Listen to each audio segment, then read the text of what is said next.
Let me go get that fan, y'all. Let me go get that fan. Y'all know we can't miss no day after we pay for that stream yard. We can't miss no day. We gotta get every day out of it.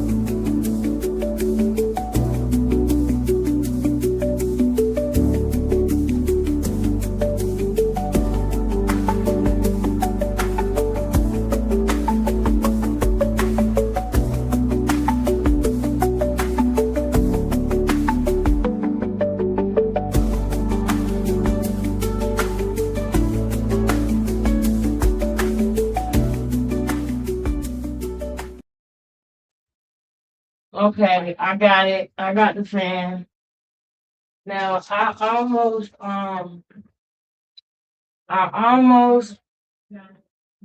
I almost just decided to just kick back and relax and watch my fave be live, but then I remembered no, because I had to pay for this StreamYard thing, and y'all know how I feel about that. Right now, we got to use every single day. We got to get every dollar that we put into this out.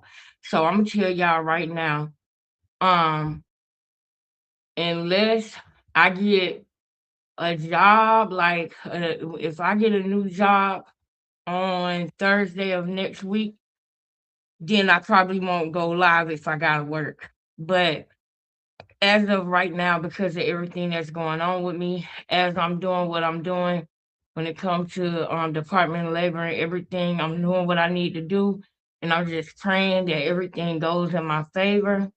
With everything, because there's some things that I had to do that I didn't tell y'all about because I got to keep it to myself for right now. But just know, I told y'all the situation that happened was messed up. I didn't deserve what happened. So I'm doing everything that God is leading me to do when it comes to that situation. And when it comes to like going live, especially because of the StreamYard thing, I'm gonna go live every day. You know, even if it's at this time of day, even if it's first thing in the morning, every day I'm gonna go live. Sometimes maybe even twice a day. You understand what I'm saying? Like depending on how much I gotta do, if I have to go to an interview or something like that, then I won't go live. Or if I got something pressing to do so that I can try to, keep my apartment and keep my car and everything like that. Basically, what I'm saying is if it ain't about no money or my kids, I'm gonna be live. You hear what I'm saying? If it ain't about no money or my kids, then I'm gonna be live. Um, when I my oldest son, when I went and got him something to eat, shout out to y'all for that. I went and got my teenager something to eat, right? When I brought him his food, he let me know some stuff that I did not know was going on. And I'm stressed out about that, because it's just a lot, y'all. It's just like I'm just like, God, am I gonna make it through this? Am I gonna be able to do this? Am I gonna be able to do that? Am I gonna be able to do that? I don't know. And sometimes it gets so much where it's like I just want to be like, forget it and give up, but I can't give up, man. I can't. I cannot give up. You know what I mean? I gotta keep going, man. So I was watching one of my favorite YouTubers, but then I remembered, don't get comfortable. I don't care if you're late. You need to go live. Not only because of that, but the extra motivation is this lady right here too. On top of my kids being my motivation, on top of y'all being my motivation, this lady right here, Hannah Gabriels, I think that she can relate to how I feel right now. I think that she knows what it feels like for something to happen and something to be taken away from you that not only affects you because it's something that you love to do, but because it affects your household income too. You know what they did with her, with Clarissa and them. In my opinion, what I feel like happened to her, in my opinion, the setup or the um or the, you know, integrity that was missing in this situation, in my opinion, got her in a situation to where she couldn't box, which means she couldn't make money off of boxing. She's a dominant boxer, okay? She is not nobody to play with. So she was making money in boxing, but when you take that away from somebody and you put that label on somebody, especially when it's not even true, when it is not something that she did intentionally, when it's not even, she don't even know exactly what it is that they are saying she did. Wait until y'all hear the story about how all of this stuff came about. Wait till y'all hear the whole thing, because I believe in my heart that she is innocent. And when you hear her story, because I'm going to show you guys her story, when you hear her story, I feel that y'all are going to feel the same way, as well as Alicia Baumgartner's story. We gotta open up Alicia Baumgartner's story too, because she suffered in silence, but she is in the US, and thank God she had certain people in her corner. Thank God she had the money to get a lawyer. Thank God she was a Ford model. You understand? Thank God she had certain endorsements that put money in her pocket at the time. But I wonder if she lost her Adidas endorsement behind that false thing that they tried to put on her. I wonder if that's what happened with that, because she had an Adidas endorsement. Clarissa ain't never had that. But after she beat Michaela Mayer, you know what? After she beat Michaela Mayer behind in that ring, then all these other things started happening. And it's way too similar to what Clarissa and Hannah Gabriel's had going on. It's just way too similar. So I was like, you know what? I'm gonna have to finish watching my one of my faves right now. I got a couple of faves, and y'all know who they are because I play them all the time. You know what I mean? Sweet Mom, Auntie Rodriguez, Boxing Ego, all of them. It's a lot of people in this sector that is speaking out about Clarissa, that are, doing research, that are seeing and spotting things and putting them out there so that the people can see and the people can wake up. And I respect them all. You know what I'm saying? Because I I I love to learn. I have a thirst for knowledge, and I also love to teach. You understand? You feel me? So anyway, one of the things I would do want to bring up that I took from one of the conversations Boxing Ego was having on his live today is about how the street that Clarissa grandma house was on, right? And I might have said this to y'all already. I don't know. I feel like I said it, but just in case I didn't, I'm gonna reiterate it.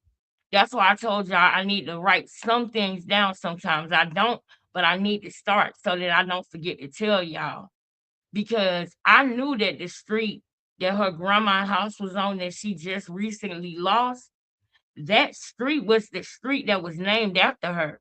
I feel like I said it already on here, but just in case I didn't, that is a fact. And Boxing Ego even went as far as showing the people the video of it. You know what I'm saying? More than just saying it, because I put it in his chat a couple of days, and I was like, it's sad that he probably missed it because he get a whole lot of comments and a whole lot of views. But I was like, you know, it's even more messed up that she lost that house on a street that they named after her. You can't pay the taxes on a street named after you? Really? Like, and I feel like even when he said it on his platform, I wonder if it went over some of the people's head. I know some of the people really felt what he was saying, but I was like, bro, that is a huge point. And then he went as far as actually, hey, baby, Thank you so much, love and happiness, and thank you for your support too.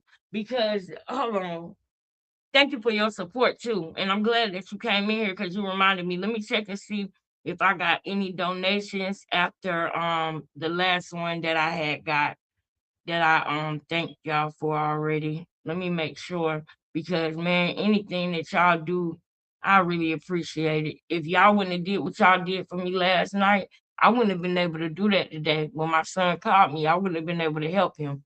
And I don't ever want to, you know, tell my kids that I can't do it because I ain't got it. I don't like that, you know.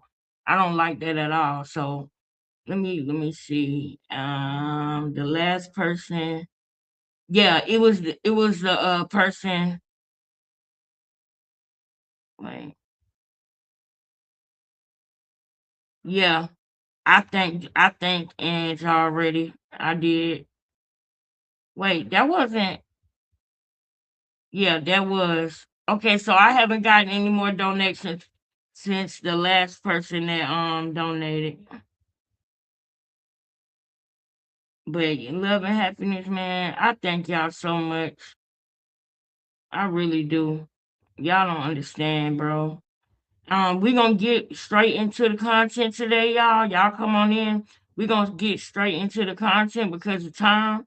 But I love y'all so much. Okay, boom. Love and happiness. That was you, right? Who sent that last donation? The one that I had said thank you for last night. That was you, right? I don't know if you still in here or not, but I think that was you.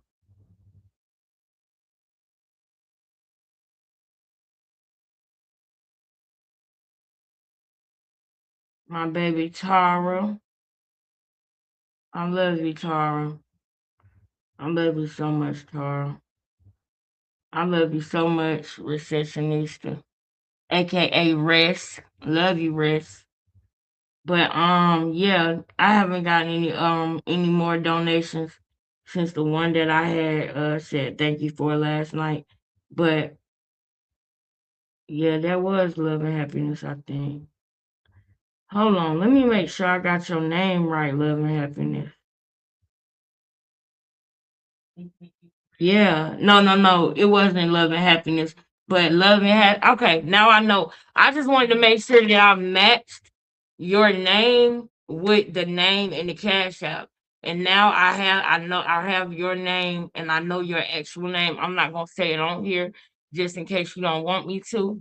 But I haven't gotten any more donations since the last person that I had thanked. But once again, to those people who did that, thank you because it was things that happened throughout my day that I wouldn't have been able to do. You know what I mean? I wouldn't have been able to go get my son nothing to eat and take him some food if I didn't if y'all would didn't have my back and I didn't have nothing in my account. You know what I'm saying?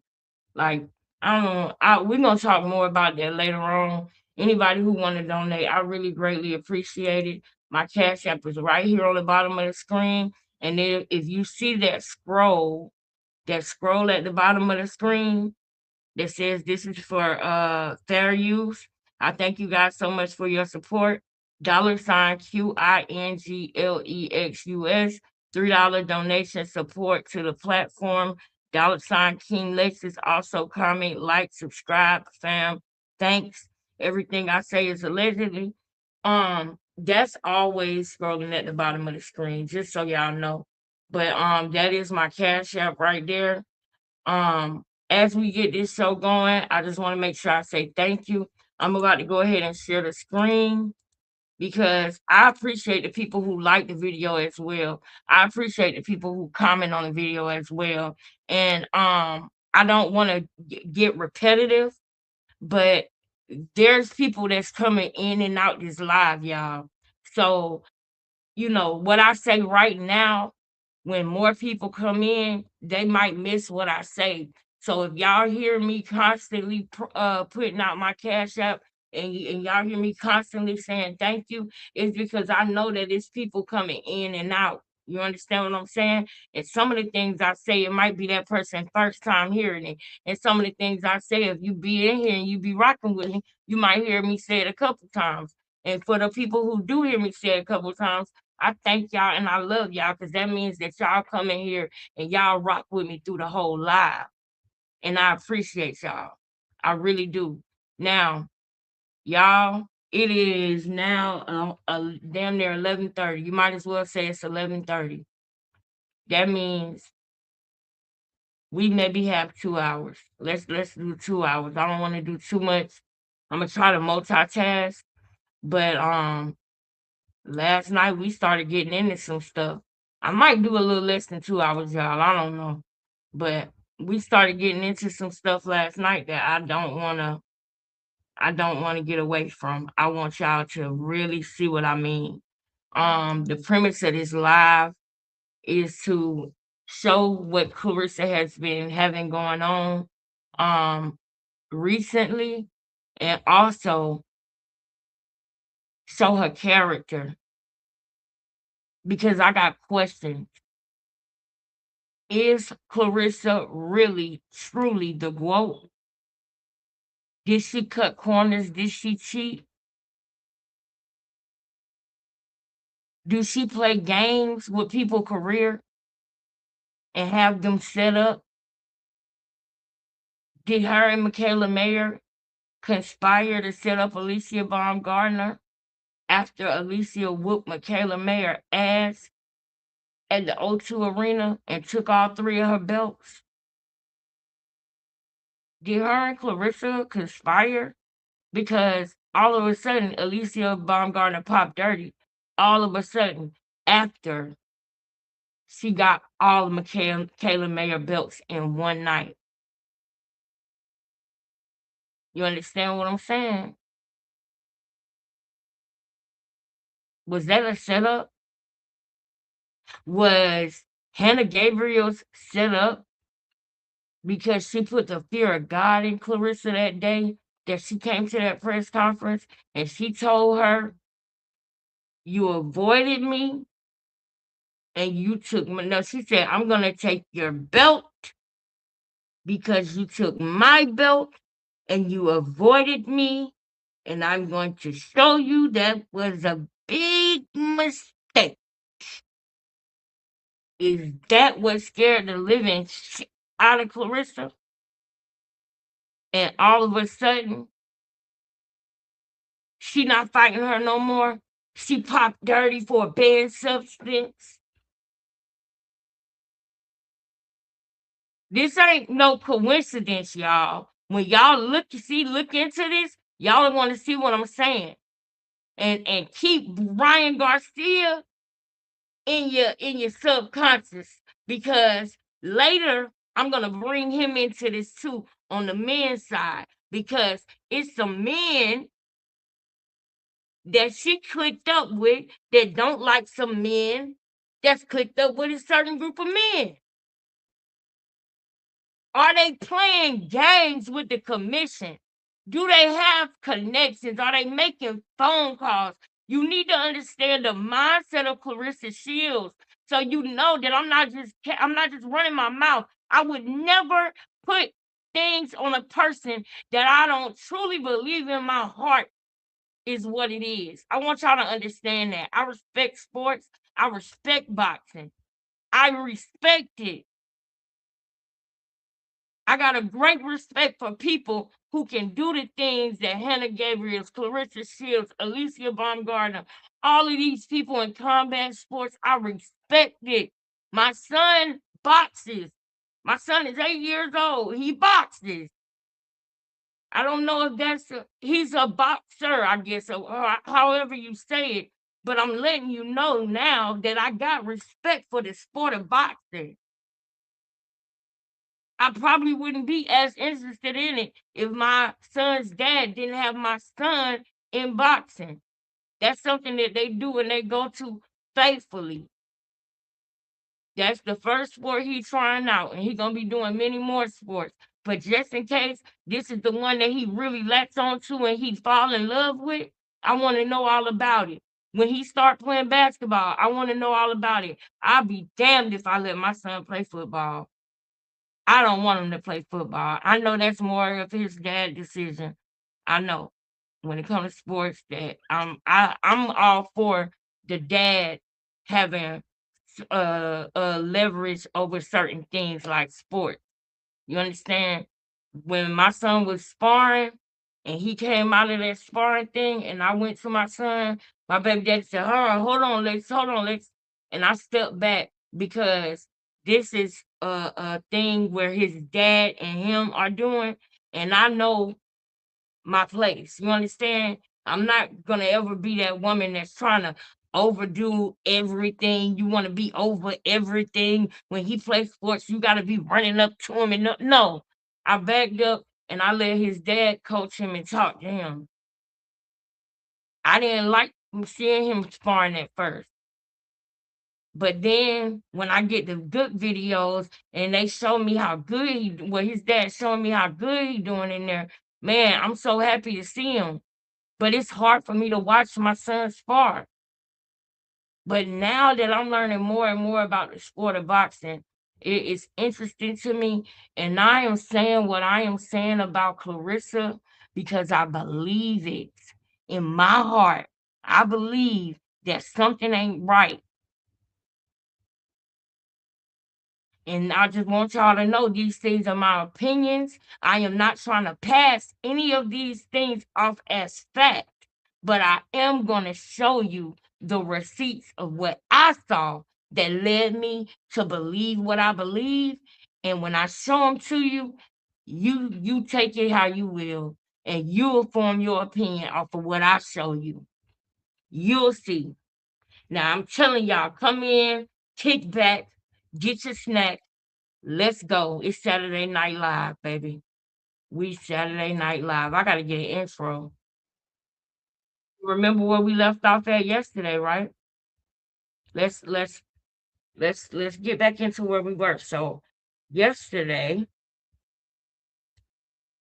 we already were playing the interview where we found out that she wasn't old enough for the first Olympics. But she did what? She went and had a meeting with Evander Holyfield, right? And then all of a sudden, and then she started skipping over her words. Love and happiness. Should I go back to that and show them that? Do I need to go back and show y'all that part and go from there? I'm wondering if that's where we need to start from to refresh everybody' memory. We got to refresh their memory, sis. I went to the gym. That was right down the street from my grandmother's house. I went down to the gym. One of my old best friends was there. Eddie Dean was there. I start training, and coach was like, "I have somebody sign you up." The first boxing match that I ever won was against like my dad, and I can say that because y'all sparred? No. The first boxing match she ever won, she won against her dad. I literally didn't plan to even play just specifically that. I took it back and hit play, and I'm already pissed off with the lies. I'm pissed off with the lies already. Now I know that it's Saturday, and I know that everybody watching they save just like I was. But watch the replay. You'll see this live whenever you see it. If you don't see it tonight, but I gotta make sure that I do the live. You understand? So I'm not even concerned about how many people in here right now. I want to make sure that this live is done. We've been in here for 24, 25 minutes. Please, somebody come in the comments and put the live starts at 25 minutes. I need y'all to do that. Put the live starts at 25 minutes in the chat after this live is over so everybody know where to go. Now that we done did our housekeeping stuff, hit the like button, y'all. I'm ready to go. I remember where we were now. I hit my dad, but I said that no gloves on? Yes. He crazy. No, so from the match I'm talking about is at the age of 11, I trained for a week, and Jason was like, "You gotta have it." How the hell you talking about you beat your dad in boxing when you was 11? When you was 11, you want us to believe that you beat your dad up? He let you. He let you then. This is the type of person where you can't be nice to her. This is how I know she a narc. Cause I know people like this. If you take it easy on them and you let them win because they a female and you don't want to break her jaw, so you be taking it easy on her and let her win, she will actually believe she's stronger than you and she can whoop your ass. And that's what I'm saying. That's how they do. If you look at them, they think you want them. They think you want to be with them. Even if you just look at them, they'll be, oh, I think your girl was eyeing me. What are you talking about? I was being polite. What do you mean? Was nobody eyeing you? I used to hate that when I was in high school. I didn't know what I know now about narc. But y'all know them narc boys that be around, and it's like he not even attractive or nothing. It's a joke. It's a joke for anybody to say that, but he'll be like, "Ooh, you see that girl over there? She looking at me. She eyeing me." No, nigga, you looking at her. She's just being a human being, looking around, observing her surroundings, nigga. She not looking at you. That's how Carissa is. Your daddy let you win a little fight. You really think, dude, I'm a human being with logic and I'm grown. You finna convince me that you at 11 years old beat up your dad and that was no, he let you win. Shout out to your daddy because he helped build your confidence. Shout out to your daddy, I guess. I mean, what? Anyway, back to the point. We're going to get on point, y'all. That was just ridiculous for me to come in and hear that. That was ridiculous. We finna get to the point. Oh, I just remembered something. See what I mean? I gotta start writing stuff down. I gotta write down the order. Not what I don't ever need to write down what I need to say. Cause I'm just dope like that. I don't ever need to write down what I need to say. But I do need to make bullet points of what points to talk about so that I'm not jumping all over the place because my mind be boop, boop, boop. So I do need to do that because I pulled this up because I wanted to show y'all something. And I already had it pulled up. Hold up. Hold up. I already had it pulled up. Where is it? Where is it, baby? Where is it? Hold on, y'all. Hold on. Where is it? I already had it pulled up. Is it right?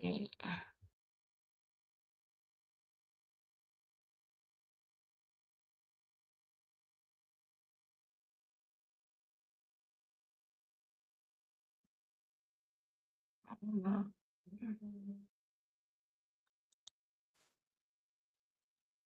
This not it, but I'm gonna play this just to wake y'all up. I'm gonna play this just to wake y'all up.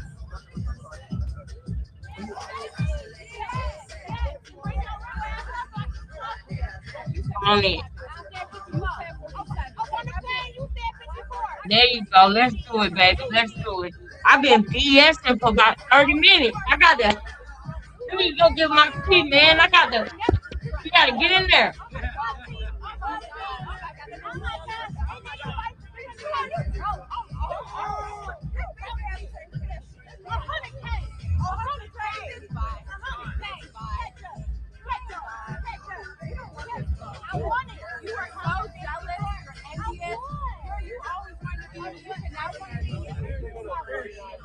You can never. You can never. One time undisputed champ, and then you a drug team, and then you have split decisions. Split decisions. What the fuck is a drug team bomb? Who are you knocking out? Come on, who is it? I'm not a drug team. That's what we know. We know I ain't no drug team. That's what we know. We know I'm not one time undisputed. When last time I had a split decision? Split decision. Envious of what? What insecurity do I have? If y'all know a woman, this woman. Do you know a woman? This woman wants to. Don't nobody want to be no drug team and no fucking loser. She get all these split decisions. Who are you knocking out?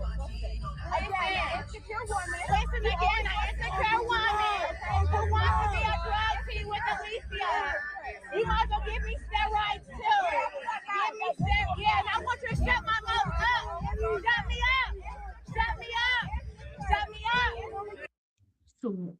you touching her? Why are you putting your hands on her? I want y'all to see the hate and the vitriol that she got for Alicia. That's why I'm playing this. Look at the way she looking at her.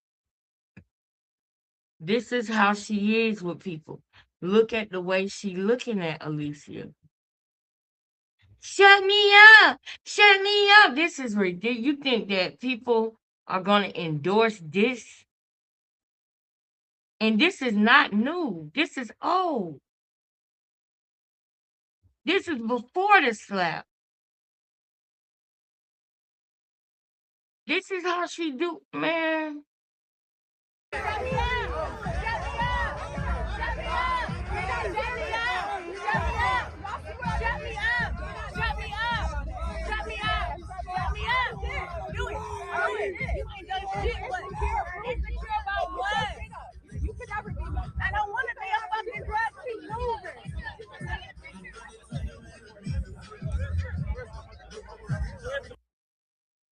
And after this exchange, she said something about, oh, I had my eyelashes had got in my eye and it made my eye water a little bit.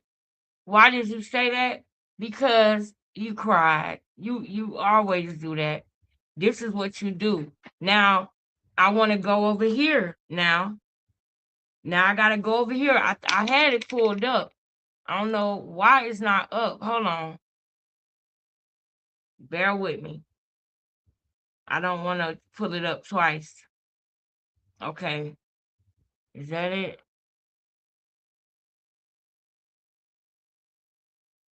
Nope. I'm about to exit that. I got that. I got that. Okay.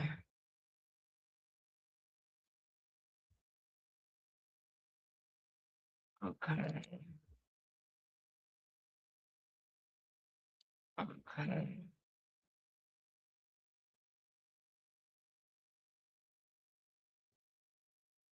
I'm about to really bring it to home tonight, y'all. I'm about to bring it all together for you tonight. Because remember, okay, let's just put it in again.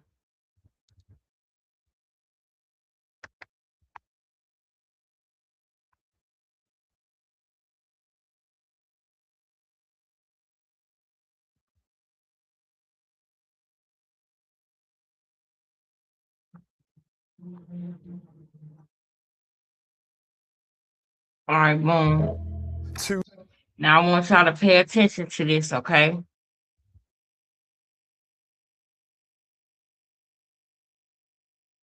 Does the anticipation around this fight show you how far women's boxing has gone?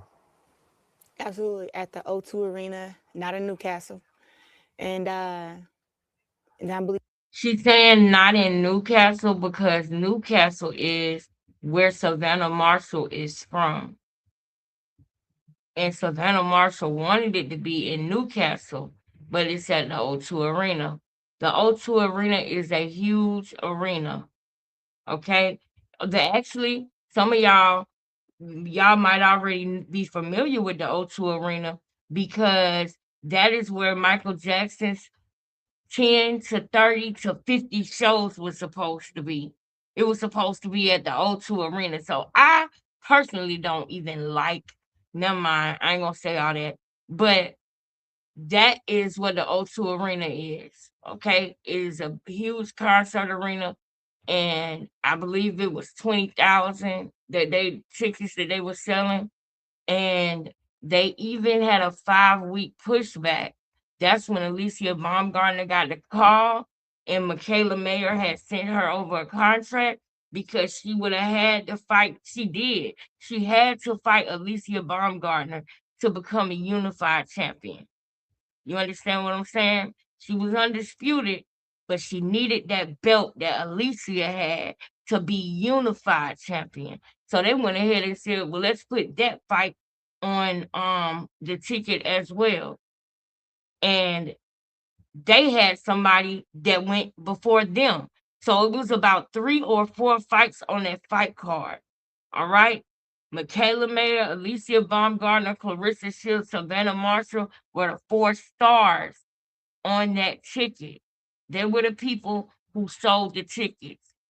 When they brought on Alicia and Michaela, they went ahead and finished selling the rest of the tickets out. So they needed, basically what I'm saying is, it was Michaela Mayer and Alicia Baumgartner that really helped to sell that arena out.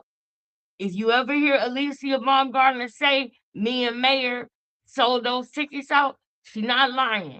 Because that is the reason why they had a 5-week pushback. Don't worry. We'll talk about stuff like that later. Stay focused. Pay attention to her demeanor. We're looking at patterns, pathologies. I know we started off a little bit, but I'm back. All right? I'm back. I'm ready to go. We're paying attention to her patterns, pathologies, her anger, the way that she reacts. This girl can't take a loss. This is the only woman that ever beat her in boxing. We heard her speak about this last night. We would have like a great undercard too. Just shows that, you know, women's boxing has grew a very long way for us to be headlining this card. Savannah, how proud are you to see how far women's boxing has gone all around the world? I'm really proud. It's massive, and it's in the UK. I think at the minute the UK is leading for female boxing. Have you noticed a change in people's perceptions change over time around women's boxing? 100%. It's not, oh, there's a female fight card. It's, God, this is a brilliant boxing card. And that's what we've all been striving for years. Clarissa, have you seen people's minds change, their opinions change? Yeah, agreed. You know, I think that women's boxing at first, it was like, oh, you know, she fights like a girl. There wasn't that much notoriety. And I'm gonna speed it up for y'all too. But y'all hear that this is the first time they facing off, and y'all hear the energy. You hear how Clarissa is talking and her is talking. It's normal, right? It's normal right now. Everything is good. Pay attention to her demeanor. Now let's keep going. Let's speed it up a little bit though. We weren't getting paid a lot. Now this fight, we're getting paid a lot. It's on a huge platform, Sky Sports. They're getting paid a lot on this platform. Pay attention to that. ESPN in the US, and I think it's just huge. You must be proud because worldwide you played a big part in this. Yeah. That was the plan. I fought wherever they were going to pay me and give me some respect at, and I've been respected and given a whole lot of support.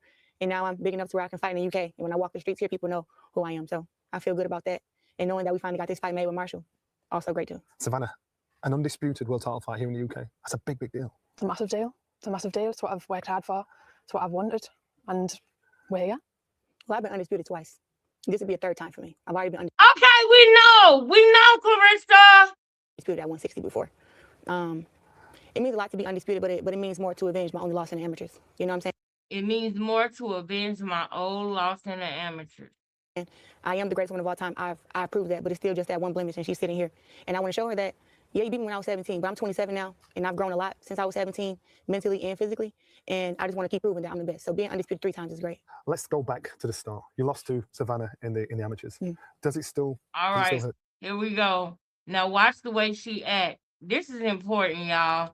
This is important. I had saw this before I saw some other stuff. So I gotta show you everything I saw so you understand why I believe that Clarissa be setting girls up so that she don't have to fight them and making it look like they be cheating, taking hormones and stuff like that, when really, I believe she the one that be doing that. You know how we say she project all the time? I think that's a projection. All of this stuff is my opinion. All of this stuff is my opinion. All of this stuff is my opinion. But I believe it. And I'm going to show you what I saw that made me believe it. Get in here. I'm going to try to edit out the first 30 minutes because I know it was a bunch of BS and rambling. But I wasn't going to go live tonight. We here. What's up? Today. If the fight don't matter, then why did you just say it means more to you to avenge your own loss in the amateurs? Stop. You don't even realize what you're saying, but it's about to get heated, y'all. Keep watching. First of all, y'all just heard Clarissa say, put a 1 in the chat if you want me to keep playing this, the rest of this. If you want me to keep playing this video, put a 1 in the chat. Because if you want me to just play that one little snippet that's gonna show my point, put a 2 in the chat. But I think you might want to keep watching at least the next 5 or 10 minutes of this, because it gets pretty entertaining the way that she acts. The way that she acts. And I'm gonna be honest with you, I don't like the fact that she representing us, because we all don't act like this. I'd rather Alicia Baumgardner represent us, y'all. Period. Period. And when I say represent us, the good thing about it is it's more than just the black race. She black, Korean, German, all of it in one. She's an American. Period. But y'all already know how dominant our genes are. So if you got a drop of us in you us. And it can't be hidden. It can't be none of that. And she rep that too. She don't say, oh no, I'm not black, I'm this or I'm that. No, she say I'm a black woman, I'm a Korean woman, all of that. She embraced who she is. We got this as our representative. People think that we walk around acting like this in America. Look at this. Just look at this. Put a 1 in the chat if you want me to. And I want you. I don't see no ones. Put a 1 in the chat. Come on, let's make the live lit. I know it started off slow, but we here. Let's go. What we doing? What we doing? Do I need to start acting ghetto like Clarissa? What we doing? What we doing? Hey, baby. Hey, Twist. What's up, Twist? Hey, it was lit over there, wasn't it? It was so lit over there that I had to literally, it took me a minute to get into this live because of how lit it was over there, girl. I forgot what time I was going live. I said, oh, I got to get off of here. I'm over here watching Boxing Ego. I got to go do my own damn live. I'm tripping. But yeah, it was lit over there. Shout out to Boxing Ego. Let's roll. He's asking. Woo, that threw you off, didn't it, Quote? That threw the quote off. Look, that threw you off. Woo! Y'all see them demons in her? Do y'all see them? You can see them. You can actually see them. You can actually see them. And I want y'all to also pay attention. Now we know that we're looking at something from what, 2022, 2023. This was the card where they did at the fight at the O2 Arena and everything like that, right? As I show y'all this stuff, all of this stuff that was before Papoose, look at the quality of the shit too. Look at the quality of the press conferences, the face-offs, the promotion in itself. Look at the quality of it versus what she doing now. That's just a little tidbit on the side, because we making a big point when it comes to Hannah Gabriels. But just so you know, just for the little at the top, look at the quality before Papoose.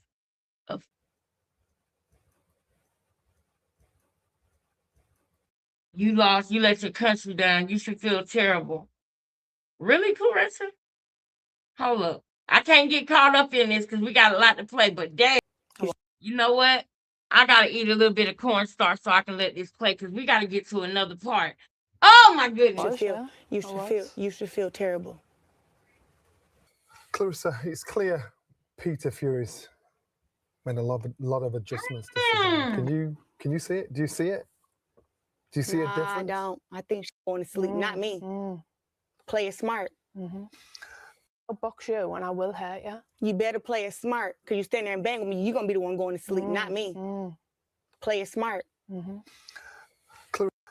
Clarissa, it's clear Peter Fury's made a lot of adjustments to Savannah. Can you see it? Do you see it?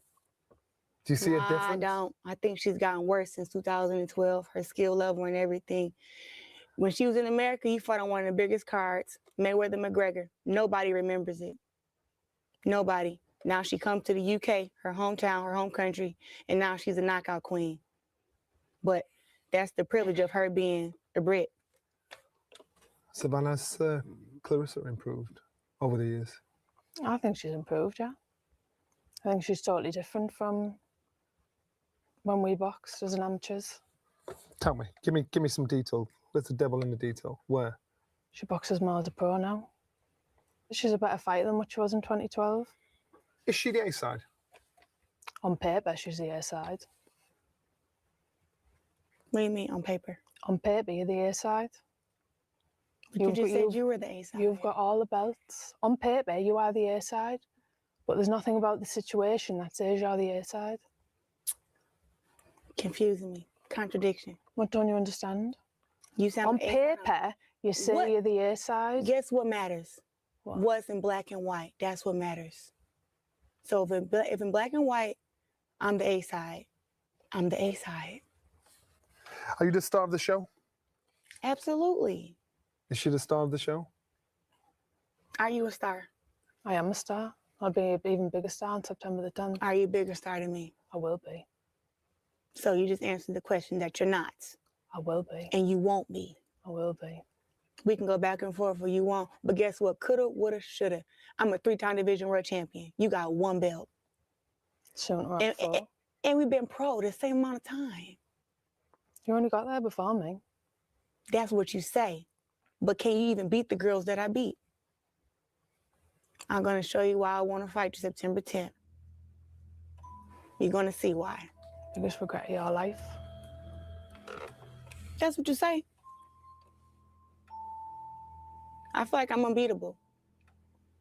At this time in my life, 100%. So any girl says that they can beat me, I'm going to give them a chance to show me. That's why I'm here.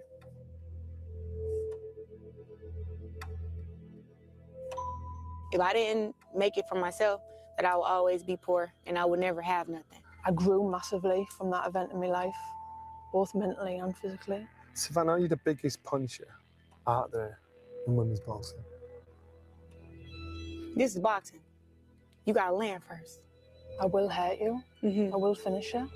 Oh, I still don't feel it. Let's get back to the beginning. Clarissa, when did boxing come into your life? At the age of 11. How and why? My dad told me he used to box. And if he would have stuck to what he was passionate about, he would never went to prison. I said, what's that? He said, boxing. And then my best friend made me a bet when in the 5th grade that I wouldn't last in boxing for a week. He owed me $10 still. And I just went to the gym and I tried it out. And I'm a crier too. My dad knows I'm really emotional and I had anger problems back then. So I asked him could he sign me up and he just was like, no, you're too pretty to box. No. And he only signed me up because he didn't want me to get older and be like, I could have been a good boxer, but my dad wouldn't sign me up. But he thought I would get beat up and quit. Growing up in Flint, Michigan, there were tough times. Yeah. Has that made you the fighter you are today?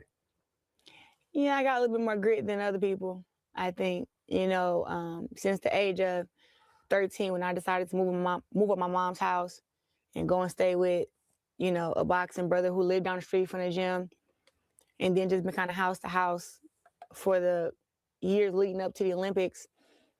You know what? We don't care about I think it made me realize that's not why we here.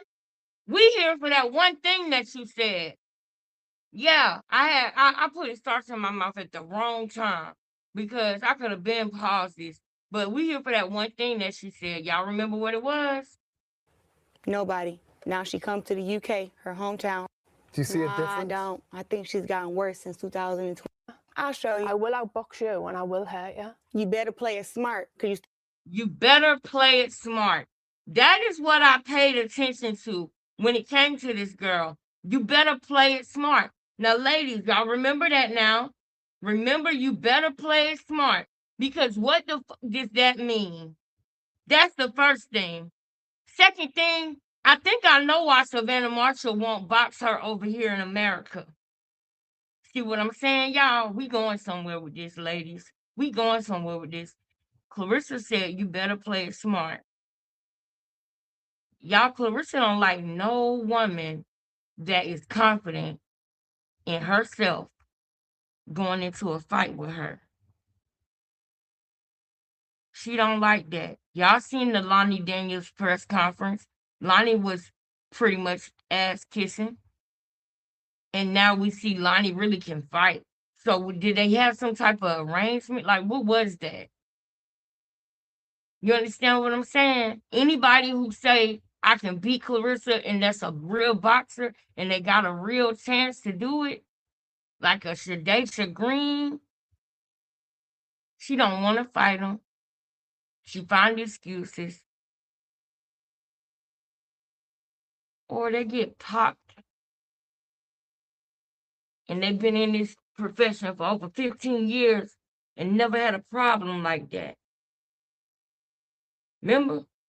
But then yet, we got to deal with you. We got to deal with you, right? We got to deal with the GOAT. I mean, the GWOAT. I mean, the GOAT. You know what's crazy to me about the GWOAT? You know what's crazy about the GWOAT to me? Is she made it multi-sex. She just put a sex change on the GOAT, which is even more like Baphomet, because Baphomet had breast and a phallus, remember? So it's just crazy to me that she said she wanted to be the GWOAT. It's almost like she put another distortion on it. It's like it's even more evil to me. You know what I mean? Like it's even more evil because it's almost like, okay, the GOAT. Okay, Muhammad Ali said he was the GOAT, a man, right? The GOAT, a man. But the GOAT could have been said by a man or a woman. It don't say the greatest man of all time. It's the greatest of all time. So it could have just been GOAT. But she made it GWOAT. And to me, the greatest woman of all time. So it's like you pretty much put a woman into a thing that you identified as a man, and you added a W to make it a woman. You understand what I'm saying? Like having a breast and a phallus. It's just more demonic to me, y'all. And I don't know if I explain that in a way where y'all can understand, because it's just something that I just feel like, was even worse. But if I need to, I could break it down more another time. But man, y'all, I'm telling y'all, she's the type of person, if there was Illuminati, she would be beating on their door saying, let me in, I'll do anything. I'll do anything, let me in. Y'all see how she stalked Remy Ma, stalked these women that she idolized? And she willing to sleep with their husbands just to get a piece of them, just to smell like them, just to wear their jewelry. She a mistress that'll go in the closet of her sugar daddy wife and try on her sugar daddy wife's clothes. That's what she gives. But back to the boxing aspect of it. Back to the fact that I noticed that Clarissa has her own gym, but yet she was at a public gym when she was training. If they wanted to go and test Clarissa, they would go to her gym, but she wasn't there. She's there when she's outside of those 8 weeks, though. When she don't have a fight coming up or something, she there. But when it's fight time and she done signed to do a fight, why was she not at her own gym? And now she's somewhere in Florida, right? Or not? Because I seen her hitting the heavy bag. What gym was that? If you go to serve somebody, if somebody gets served, right? You go to their address, their known address to serve them. But if they are not there, then they can't get served. If Clarissa is not at the gym, like Hannah Gabriel's was when they came to her and gave her a random, if she's not there, then how can they give her a random? And then when she inside them 8 weeks and she go to camp, she got girls around her that don't box, that don't, some of them work out, but all of them don't work out. I don't know what you mean by that, but you can get the fuck on. I promise you can. I promise you can, because I'm going to do whatever I want to do, however I want to do it. You can get the fuck on if you don't want to wait for me to make my point. I'm making it. The point is being made. What do you mean? You know what my point is. She don't be at her gym. Why? But she at her gym when she not within them 8 weeks for a fight. What you mean?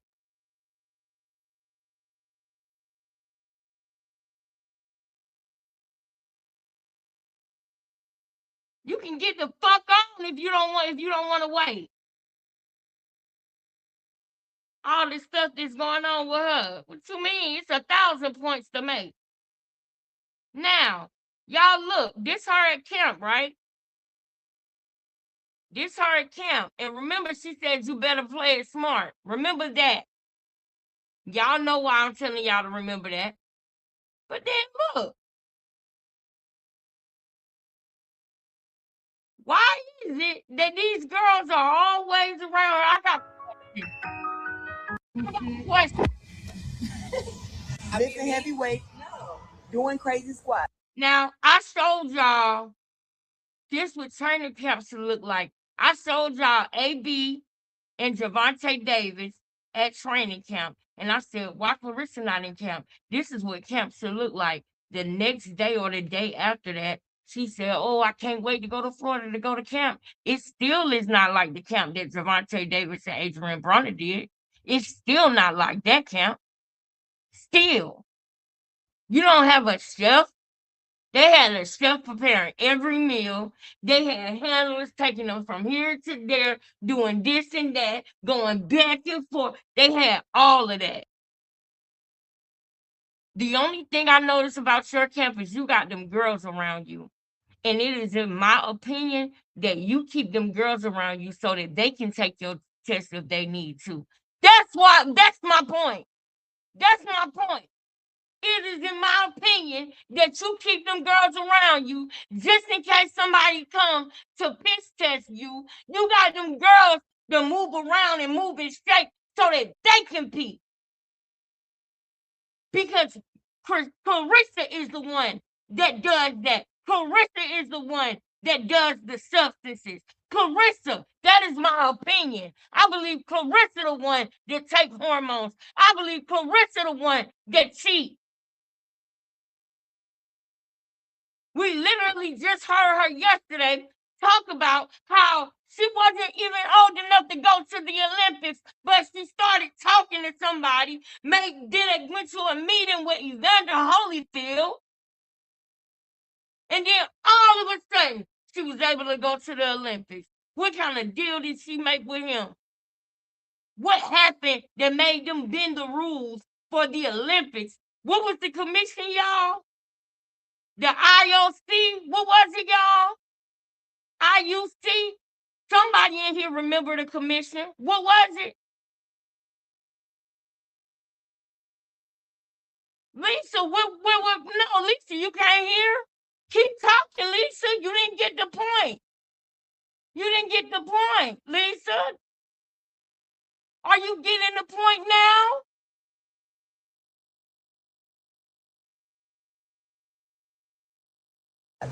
Crazy back workouts, crazy core workouts, making us feel like somebody stabbed us. My ab is bleeding. My back is already broke. Yeah, her with this spray. She hate working out. She can't stand working out. So yeah, I believe that she's taking something to help her lose that weight. That's one. Now let's look at the women that are in the camp, because because you know these are the same women that she was seeing in other people's chat. Hold on, I thought she was working out at Planet Fitness. That's my point. Is that she has her own gym. She has her own gym, y'all. She didn't have to be, when she was in Atlanta, she didn't have to be working at all these other gyms. But I believe that she was avoiding going to her gym.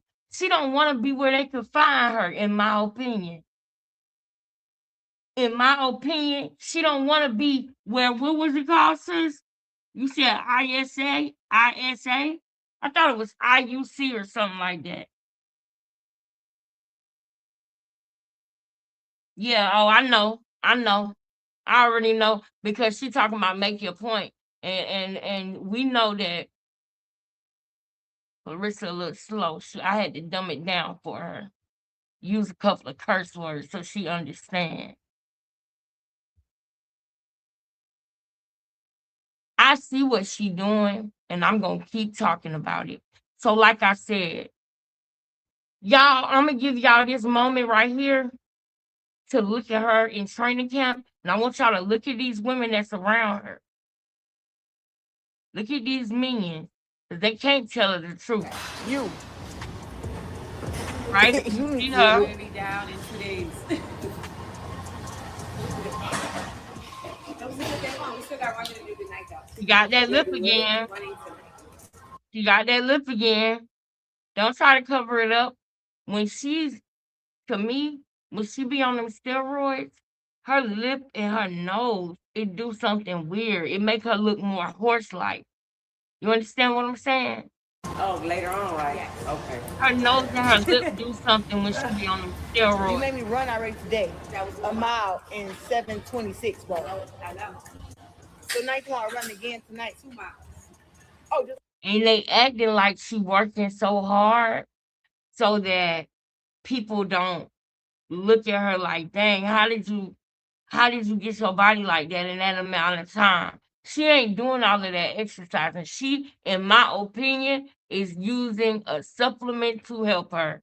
In my opinion, I believe that she might be using a banned substance. In my opinion, this is my opinion, but I'm gonna show you what I saw that led me to my opinion.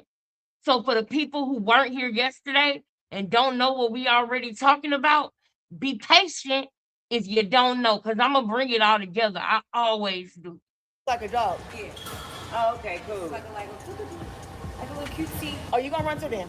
Since it's so cute. Hey, Come on, get us like a real maid. Yeah. You said you're gonna start running like me. You said last camp. You did. You leave me in the dust. I know. Just like you. They have to say that. Like, what was the point of that? And I'm wondering, when you around Clarissa, do you have to always compliment her? Do you? Okay, thank you, baby. IOC, thank you, IOC. Snack supplements, but I think that is even more than that, sis. I think that is even more than just the snack supplements. I think it's even more than that, sis. Haven't seen those ladies since Pap got there. Right. But not only that, y'all, I believe that they're not around to be around Pap. But do y'all see how she changed things too, according to what people say? We were just saying, why do she keep them girls around her? And then all of the next day we don't see the girls. We say why she won't go to her gym. The next day she might just go to her gym. Like, this is what she do. This is what she do. And I don't know if she realized it or not, but she ain't doing shit but proving us right. Because she reacts to what we saying every day. She try to fix it to make it look right. And you wouldn't have to do that if we weren't right about what we were saying. But you do that because you don't want people to believe us because we're telling the truth. You had them girls around you heavy when you fought Franchise Cruz too.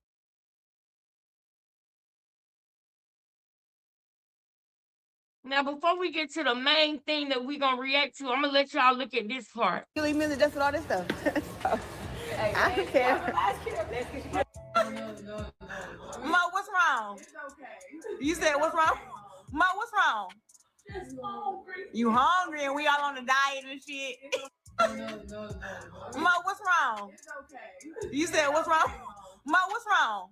Just hungry. You hungry and we all on the diet and shit. It's okay. Y'all starving you guys.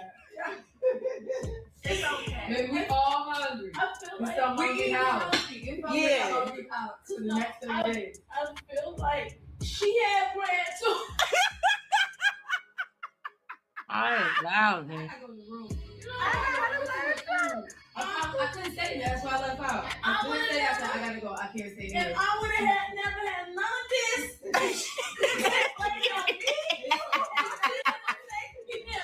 and I'm like, oh, Don't nobody care. First of all, look, I get it. I can't eat no bread because I'm losing weight. yeah. But they wanna eat bread on their plate. Y'all can have. I don't care about y'all. I don't. Obviously, you do. That's another thing. I hope y'all realize this. She is going crazy about food over there. She probably was the one that was crying. She's live right now. Everything is planned out, y'all. She probably was going crazy on them girls about what they ate because she can't eat nothing. And now they going live and they joking about it. But she probably giving them girls hell over there about what they eating and all of that. She probably was the one crying. Everything they do is planned. Y'all seen how she tried to plot on Geisha 305. She playing what she want to show online. I don't believe none of this scene right here. None of it. She's struggling through camp, like the title say. Long ass keto eating the bread. I'm taking over the team with you. Yeah, but no, you eat. No more bread. No, you can eat. No, just No, I want you to eat bread and rice. You good? What about a Big Mac? No, Just don't bring it here. You can have it. You can eat it out. Whatever you want to eat outside. I don't care. But girl, look, I'm getting skinny on these. Shit. Talk about. eat that food, right? You want some hot sauce? Girl, what you mean? Now, Yeah, look at my chicken. Chickadee looking fine. Real slim fine. Snatch. Get it. Oh my God. Yes. I'm so ready. Bro, I said yes. Listen. Back like we never motherfucking left. Both got fights. About to put some hands on some bitches. August 8th. And August the 16th. 15th. But we in there. Oh, 15, my bad. We in there. We can the park. 15th. You didn't know that, I girl? thought you on Saturdays. Girl, they switch it Sunday, Saturday, Friday. Girl, Okay, put your leg up. Okay, my leg up. All right, now put your zip up.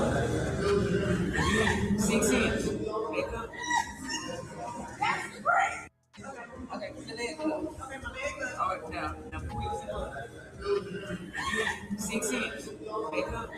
There you go.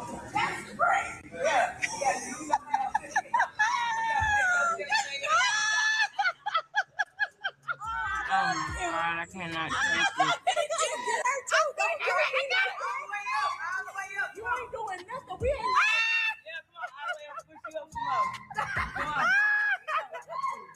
Yeah, you gotta get it all the way up. Oh, that ass, you can't get it up there. No, you gotta get it all the way up. On me up, girl, you good. Come on. All right. What? That shit hard. That's not possible, bro. Okay, come on.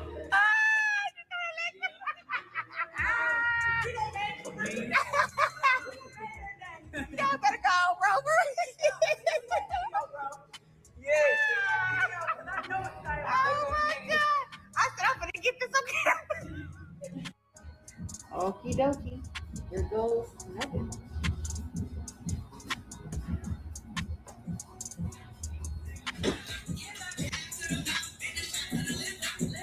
Oh God. Girl, this is literally what they were doing in the video I showed y'all the other day. I I showed y'all Gervonta Davis and Adrian Broner getting in one of them machines. Go look at the live back then. I'm going to pull it up tomorrow and show y'all. I literally said, this is real camp. Look at what they doing. And I showed everything they were doing. But why were you not doing this before people said stuff like that? Because it's not just me that was saying things about camp too. It's not just me. The only way that I knew about how things were supposed to go was because of people like Boxing Ego, people like Hood Champion Boxing, Punch Drunk Boxing, Mr. Skinny, people who have been watching boxing and seen this stuff. So why do you do things after people call you out? Because they're right. They're right. So we're not all liars. We're not all sitting around lying. We're correct.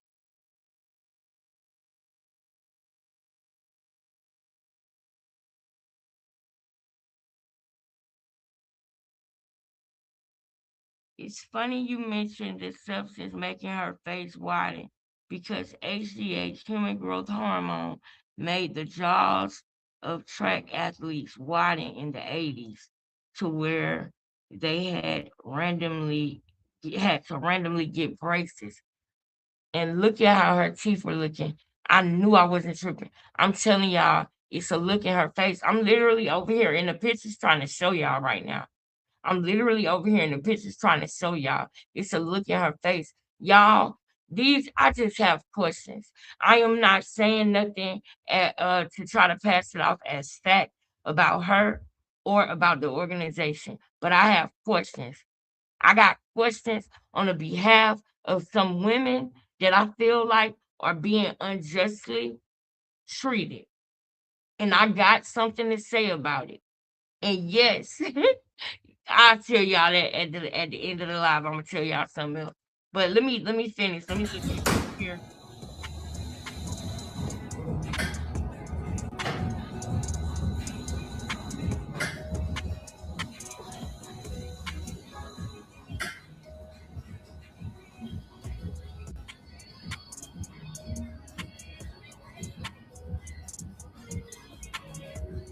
I want to show y'all the different all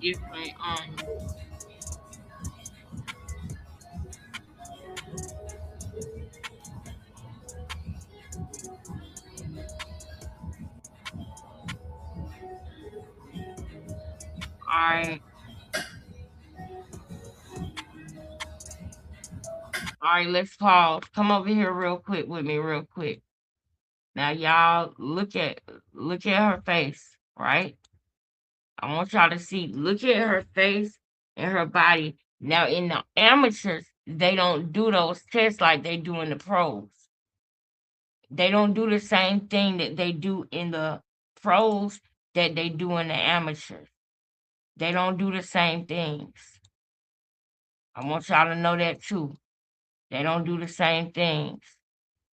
But I want y'all to pay attention to this girl because she is somebody that don't like to work out. She is somebody that was a prima donna, like the man said. See, I got that confused because I thought that was her. That ain't even her. That's her. But remember this, y'all. She's somebody that they said was a prima donna that didn't like remember what we saw last night. And we're gonna keep on going. I'm gonna let y'all finish watching this because I got another picture that I want to show y'all. This girl face and look at her face right here. Look on the side. She gains weight. She fought in February. In March, she was back out of shape. When you taking a substance to make your body a certain way, when you not taking it no more, your body just gonna go and you're gonna be wearing a purple jumpsuit looking like Barney with some white ugly heels on. Period.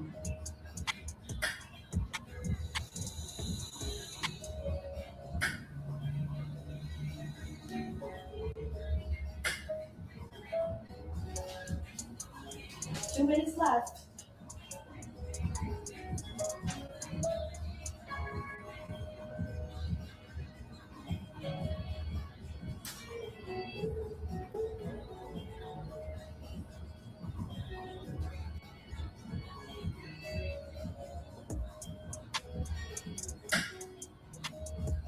Look right here. Hold up. You doing the same thing you seen them doing just because man, you be watching everybody lives. Boxing, ego, me, everybody. Now look at her face right here, y'all. Hold up. Look at her face right here. It was large where it went. I want y'all to pay attention to the different looks in her face now.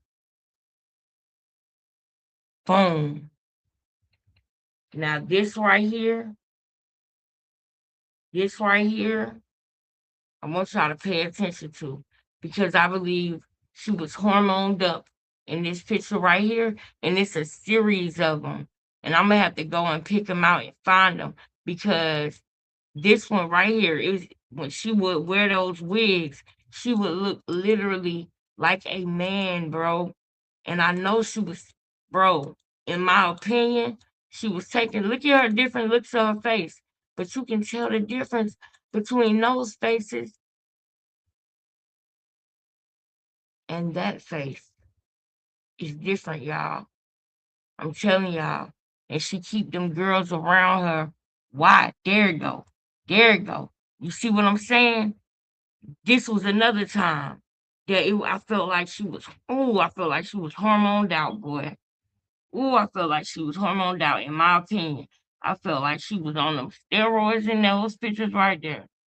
Hold on, what's another one that I looked at and I said, Lord, it look like that girl on them roids. It look like she on them roids, boy. It look like she on them roids, boy. Yeah, right there. Look at the way she looking. Her skin gets darker and she gets angrier. She gets like she be raging and freaking out on people. Listen to me, y'all. I'm telling y'all what I'm telling y'all what I've been seeing. Now listen. Not only am I proving that Hannah Gabriels was innocent, but I am proving that it was in fact projection. I believe that Clarissa is the one who cheats. That's why them 3 girls be around her all the time when she be in camp, so they compete for her. Remember when they said she had weed in her system? She don't smoke weed. I believe that. I think that she had somebody else take the test, and that was somebody who smoked weed, but they didn't have the hormones that are banned in their system. So she let somebody else take the test, not realizing they was gonna have marijuana in their system. So then she went and took a drug test and of course passed it because she don't smoke weed. You understand? She tricking the books, man. She tricking the books. They got an investment in this girl. Now let's come back over here to this interview because I ain't got time to play. That comment really pissed me off and I kind of ready to go, but I'm gonna keep going. I'm a daddy's girl, man. I love my daddy. So you didn't count it against him that he wasn't here? No. Even though you was younger. And on there, and it's like, man, somebody really live here? Yeah. He made it clear. I don't really train no girls. Blah, I seen him on that. I like this. And I thought, and then my muscles start getting bigger and I start getting cut up and off on me. You in there. I'm like, come on now. You know I'm a big dog around here. All right, now this is what I'm gonna do. Cause I gotta go and get my stuff. I told y'all how long we was gonna go tonight. So I'm gonna start it back from the back just in case some people missed it yesterday. I'm gonna start her telling the story from when she was too young to go to the Olympics. That's where we're gonna start this story at, and then we're gonna go forward. And then I need to let y'all hear what Hannah Gabriel said happened to her. Okay? Right now, tonight, I'm just gonna show y'all the things that I've seen that got my interest. But then I went deeper. And there's more that I gotta show you. You just gonna have to be patient and let me slow walk this dog. Come on, let's go. I don't know how I would have felt about that. Listen. Like, getting in. He went back to the ropes. And when he went up sparring against grown men from the time, it's good. But I know it feels weird like, to the Olympics. Yep. So when did you start realizing that, man, I can do it, number one, and number two? I can explain how it happened, but God did it. I won 17, but 13 when we got the newsletter that said 2012 will be including women Without hard work is dead, you know. So I had the talent, and then Jason taught me hard work, and that's how this. The beginning of her backdoor making deals, the beginning of her shiesty behavior, the beginning of her trying to cheat. Honestly, there's no other word that I could say other than cheating. The beginning of her cheating, in my opinion, started when she got Evander Holyfield to cut corners so that she could get in the Olympics before she was old enough. She was not old enough to go, but she forced it. She went and had a meeting with somebody. Y'all gotta understand. And so, what is she agreeing to do in these meetings for them to do what she want them to do? What is her part? What is her part? What is she doing? You understand what I'm saying to y'all? Just keep listening. Whole thing came about. Like, I could have had all the talent in the world and I still could have been a good boxer, but had I not been like a hard worker, somebody who actually believed in to keep learning and getting better each fight, you know, it just really took that. Like, Jason instilled that in me. Like, no, you can always get better. You like, yeah, you're the best, but just because you're the best don't mean that you know everything. You really can keep learning and keep elevating and getting better as a boxer until you die, really. So you take your amateur career is taking off now. You developing, you growing, you winning fights. Now you starting to win nationals. Yeah. And you elevate and going to another level. When did the Olympics become like a realistic goal for you? Because I know you did the Olympics, women weren't allowed to go to the Olympics. Yep. So when did you start realizing that, man, I can do it, number one, and number two, it's a thing, I can qualify. They saying we can go now? At age 13. Okay. So I didn't go to them until I was 17. But 13, when we got the newsletter that said 2012 will be including women in boxing for the first time at 112 pounds, 132 pounds, and 165. I told Jason, so we going to the Olympics at 132? Because I was only 135 back then. He's like, Reza, you are going to the Olympics at 165. I'm never getting that big. He was like, trust me. It's gonna be 165 in a few years. And all behold, a few years later, I was 158. So we getting ready for the Olympics at 165. The whole time from the age 13 till I was 16, we worked and worked and worked because we didn't know if I would be old enough yet to make it to the Olympics as, you know, being, because I wouldn't be 17 just yet. So we didn't know. But you met the cutoff eventually, obviously. I met the cutoff, but at first I was 6 months too young. Okay, what happened? God is what happened. Look, some stuff you can't even explain. Now, he tried to help her out, but she's not all there. So she still overtalked herself. It's in black and white when the cutoff was. What were y'all waiting for? Listen to what I'm telling y'all. The rules were written in black and white, and she said, we didn't know yet if I would make the cutoff. You knew when you were born, you knew when the cutoff was, but they were asking for a favor, and they didn't know if the favor was going to go through yet. That is the truth. Listen to the words that she's saying.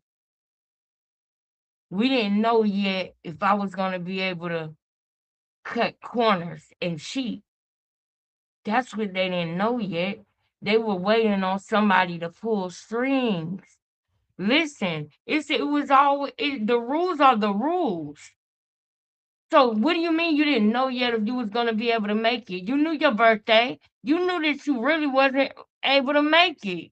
But y'all had some people in certain places, and this is what I'm trying to tell y'all.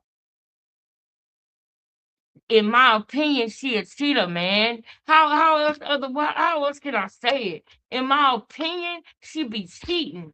In my opinion, she go off of it's not what you know, it's who you know. In my opinion, she make backdoor deals. In my opinion, she's shiesty. In my opinion, she a cheater. Ain't how it happened, but God did it. They saying we can go now? At age 13. Okay. So I didn't go to them until I was 17. But 13, when we got the newsletter that said 2012 will be including women in boxing for the first time. At 13, she got the newsletter that said 2007 or whatever will be including women for the first time. So she knew, she got the letter. It said they was going to be including women. It said the age that you had to be. She did not qualify. That should have been the end of that, and she would have had to wait until she was 17. But no, I mean, until she was 21. But no, they started making phone calls. At 112 pounds, 132 pounds, and 165. I told Jason, so we going to Olympics at 132? Because I was only 135 back then. He's like, Ressa, you are going to Olympics at 165. I said, I'm never getting that big. He was like, trust me. It's gonna be 165 in a few years. And all. Nah, he didn't say it. He said, trust me, you'll be 165. How did he help you get there? Are y'all paying attention? How did he help you get to that weight? You talking too much, Ressa. Trust me, I know how to get you there. You talking too much, Ressa. Trust me, you gonna be this and that and that. Yeah, I'm sure you were, with some help and assistance. I wonder how he helped you get to that weight. But there's more.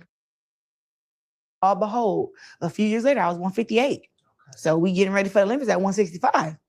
The whole time from the age 13 till I was 16, we worked and worked and worked because we didn't know if I would be old enough yet to make it to the Olympics. Do you hear how she's stuttering? You know what y'all know me. If you know me, you know that I be all over shit like this.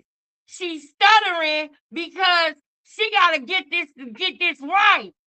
Because something wrong was done. This should be cut and dry. What do you mean you didn't know yet if you were gonna be old enough? You're not in nobody's womb. The only birthday that we don't know yet is a fetus. Not a human. A fetus is the only birthday that we don't know yet if they're going to be old enough to be we don't know when they're in somebody's womb. But when you're here and you're a human, you got a birthday, baby. You don't know. We don't know yet if it was in black and white. She knew. She knew. Clarissa, you knew. Y'all were hoping for a favor. Just say that. Oh, my bad. You can't say that. Because that would be a problem now, wouldn't it? Your first Olympic gold medal, that's why you got two. That's why you got two. Because the first one, they couldn't tell everybody about that first one, Clarissa. That's why you won the second one. Because you were not even fucking old enough when you got your first one. That's why you got two. And they gave it to you. They gave you the second one. Because that's when you were really eligible. Man, don't get me started. While you around here talking about two gold medals. You didn't get no brand deals and none of that off of your first gold medal because you weren't even supposed to be in there. They probably was like, who the fuck let this little girl fight? She don't qualify. Her birthday is 6 months behind the stop point. Who let this girl in? That's why you got two, because you didn't really qualify for the first one. How can they go put you out in front of everybody and say, this person won the Olympics? You think everybody that lost ain't going to be hating? Like, everybody that lost probably going to be like, oh, hell no. She wasn't even old enough to win it. That's not right. And they would have thought about that shit. So you went quietly back home to Flint with your Olympic gold medal. And you got loud when you was 21, when you was of age. But let me stop. Let me let you go. With your stuttering. We know you're stuttering because you're trying to get the story right. Yes, being right. A few years later, I was 158. Okay. So we getting ready for the Olympics at 165. The whole time from the age 13 till I was 16, we worked and worked and worked because we didn't know if I would be old enough yet to make it to the Olympics. Being because I wouldn't be 17 just yet. So we didn't know. But you met the cutoff eventually, obviously. I met the cutoff, but at first I was 6 months too young. Okay. What happened? God is what happened. Look, some stuff you can't even explain how it happened, but God. Oh my God. I don't like when y'all do this with God. I don't like when y'all do this. Don't be using God for convenience, man. I don't like that. Did it. I won the silver gloves at 16. The president of USA Boxing at that time said, Clarissa, you're too young to go to this Olympics, which was 2012, the next year. He said, but don't get pregnant and don't have no kids. That's what he said? Yep. He said, and I'll see you at 2016. I was crushed. I was bummed. But guess who was there? Evander Holyfield.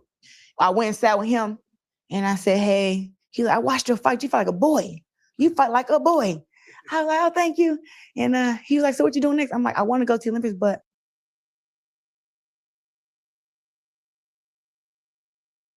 Evander Holyfield. I guess I'm too young, so I think I'm just gonna quit boxing now. He was like, quit? I was like, yeah, I'm not gonna do this for another 4 years. I gotta make some money. Like, I gotta take care of my family and stuff. He said, don't quit. He was like, go home, pray about it. He was like, and don't turn pro. He said, when you No, he said, I'll see what I can do. Tell the truth. He said, I'll see what I can do. But we already talked about this last night. Olympics, you can go to the Olympics 2016, but he said, Y'all, if you didn't get it last night, I don't know what to tell you.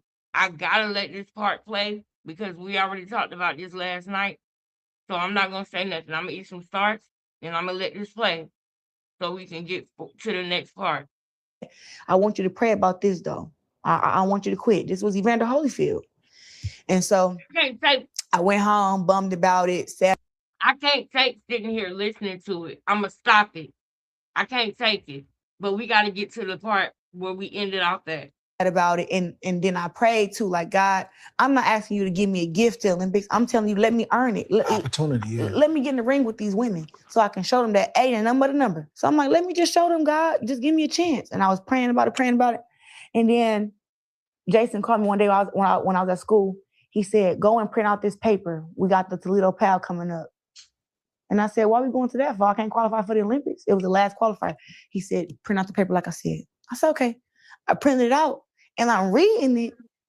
And at first it was saying the first paper that we had, it said you had to be 17 by October 6, 2011. At that time, I was 16. I wasn't 17, so I was 6 months too young.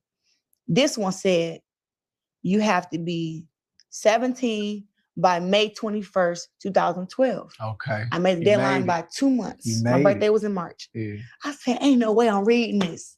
I printed the paper out 10 times just to make sure I wasn't tripping. I called Jason probably crying, like, so we can go to the Olympics? Like, gonna make crazy. He was like, we got to get ready for the PAL, probably about like 6 weeks apart. I'm talking about, I probably ran through the whole school probably crying and kept reading the paper like, ain't no way, this just happened to me. This is crazy. How did they, I mean, I know you say it's God and I believe it. What made the IOC make that change like that? The last Olympic qualifier, so they based it off the World Championships. Now they want it to be 17 by the World Championships.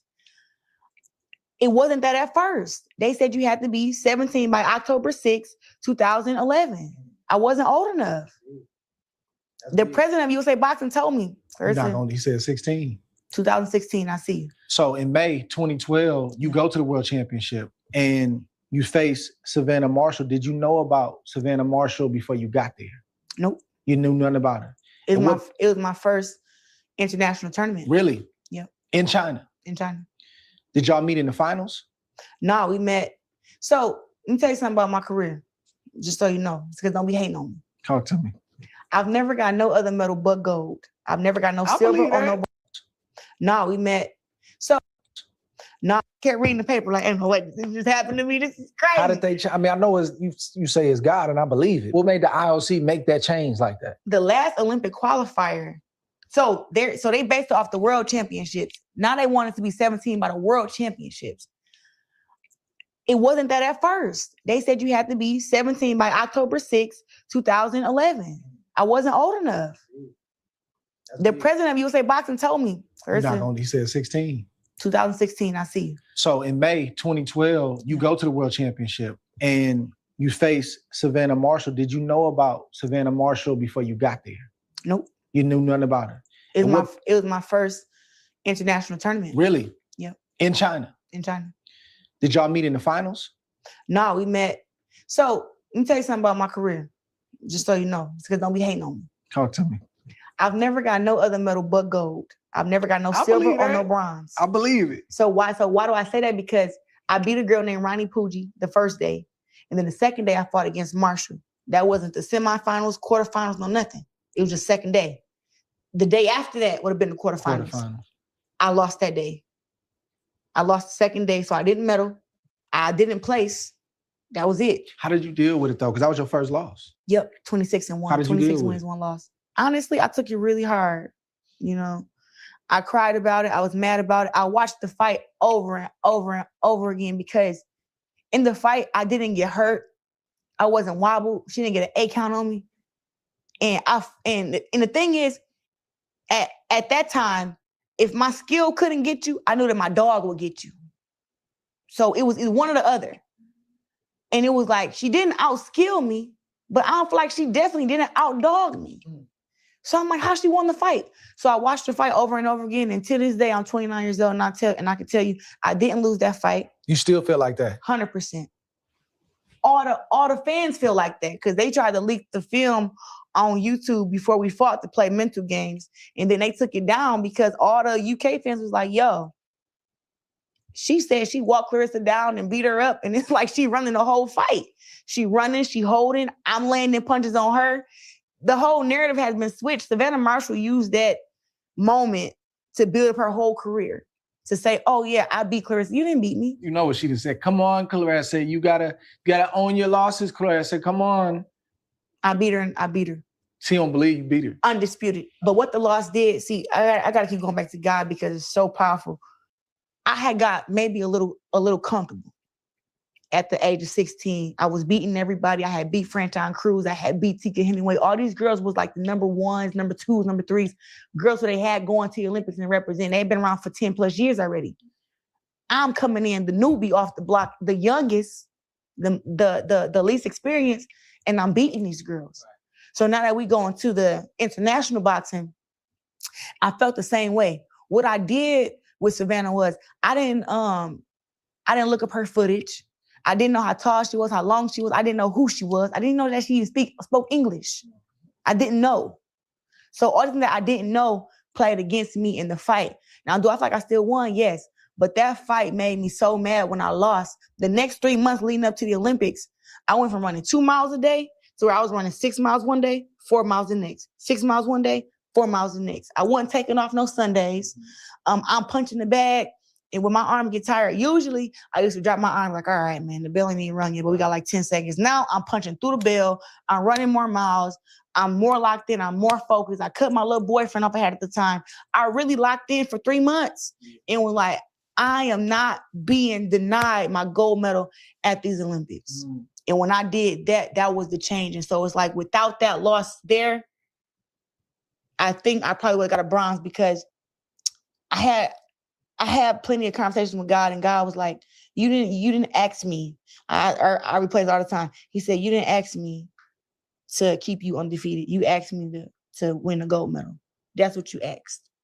That's what you want. That's what your heart desired. You didn't desire to stay undefeated. That's not what you asked. That's not what you asked for. Like, be very specific with your prayers. And I said, God, I pray that I get to go to the Olympics, that I win the gold medal at the age of 17. If you're gonna win a gold, you gotta go through this. Right here. Without this moment here, there is no gold medal. So which one do you do? Do you want to win here and then lose there? Or do you want to lose here and then win at the big picture? Mm-hmm. And I like the way that God did it. Tell me about the Olympics. First time women's boxing had ever been there. Mm-hmm. Biggest stage you've ever been on as an amateur. This is it. Like everything we've been talking about, training for it, like this moment is here. Mm-hmm. Did you participate in the opening ceremonies? I did. What did all that feel like to you when you actually set your feet in the Olympics and at that opening ceremony? You don't really realize you're amongst the best athletes in the world until you see them. So when you get to see like LeBron and you see they all out there, KD, Melo, and then you seeing these the track runners and the swimmers, and you like, dang, I'm really around this person and that person, and then they slapped you in the face like, Hey, don't forget, you one of the best people in the world too. Can't forget that. So don't be fangirling out about everybody else. Can't forget that. Because this is your time for you to make your claim here too. So when I at the opening ceremony, it just reminded me like you worked so hard to get here, and we. Listen, y'all. After I play this part, I'm not playing this interview again. I'm gonna reference it. You understand what I'm saying? I'm gonna reference this interview when I'm speaking about different points. So the people that's in here that hear it, y'all gonna know what I'm talking about because we playing it now. But when I get to really popping it, when we get to the main part with our girl Hannah Gabriel, when I really get to popping it, whether that's tonight or tomorrow, and I reference things that she said, I want y'all to remember when she told me, Savannah Marshall, you better play it smart. When Savannah was popping it with her confidence, she told her, you better be smart. Why did she say that? You understand? For the Olympics, she was waiting on an answer from somebody to see if she could make it to the Olympics. She wasn't waiting to see if she was going to make it. It was in black and white. She wasn't going to make it because of her birthday. You understand? Why do y'all think, we're going to go into this, why y'all think she got 2 gold medals? I got a theory on that. I believe that it has something to do with the fact that she was too young to get the first one. She really didn't qualify to even be in the competition to get the first one. That's like, just think about it. When the Olympics has rules and everybody got to go by the rules. Do you know how many girls that wanted to go to the Olympics probably that didn't make it because of their age? And they just had to suck it up and say, these are the rules and this is what it is. Clarissa don't act like that. She like to bend and twist and fold and tumble and fumble the rules. But then she want to stick the commission on people that she got real competition with. They try to make it look like they're cheating when she the cheater. She's the one. And in my opinion, I'm going to show y'all that. I'm going to show y'all why that's my opinion. And I'm going to be referencing this video right here. So the people who are here are the ones who going to know what I'm talking about because I'm not going back and playing this again. Once we done with this video, we done with it. We got to put it all on the line, every fight to win this because everybody counting against you right now. They all saying, oh, she's too young, she's too inexperienced, she don't know how to fight like this, fight like that. Had to block everybody out and really lock in. And I locked in so bad, I didn't even know that iPhones could call other iPhones like FaceTime until after the Olympics. I didn't know. People were texting me. I didn't know what them FaceTime calls was. Right, yeah, I ain't picking that. I don't know what that is. I don't know what that is. I'm like, I'm just texting. But then after I went Olympics, I'm getting all these FaceTimes. I'm like, what is it? They're like, you can see video of people. I'm like, for real? I ain't paying no attention. Yeah. I care about one thing, and that's winning the Olympics. But you did that. So how many fights did it take for you to get on that podium and get that first gold medal? 3. 3 fights. 3 fights. What did that feel like? They put, and I seen the footage. Look, I love that footage. I see a little girl in you in that moment. I see you happy. I see the weight off of you. Yep. You had a lifelong dream and you accomplished it. So I just love that moment because you just giddy and you laugh. Yeah, and it's like, give me my medal. I went crazy. And man, how did you feel? I felt, see, because you've been there, I felt like a weight was lifted off my shoulders. I could finally breathe. Now I can relax. And it was the first time that I actually felt like a internal happiness. Like it didn't involve nobody else. Like for at least a year, I slept with my gold medal under my pillow. And every day I woke up, I just pull it out like, still there.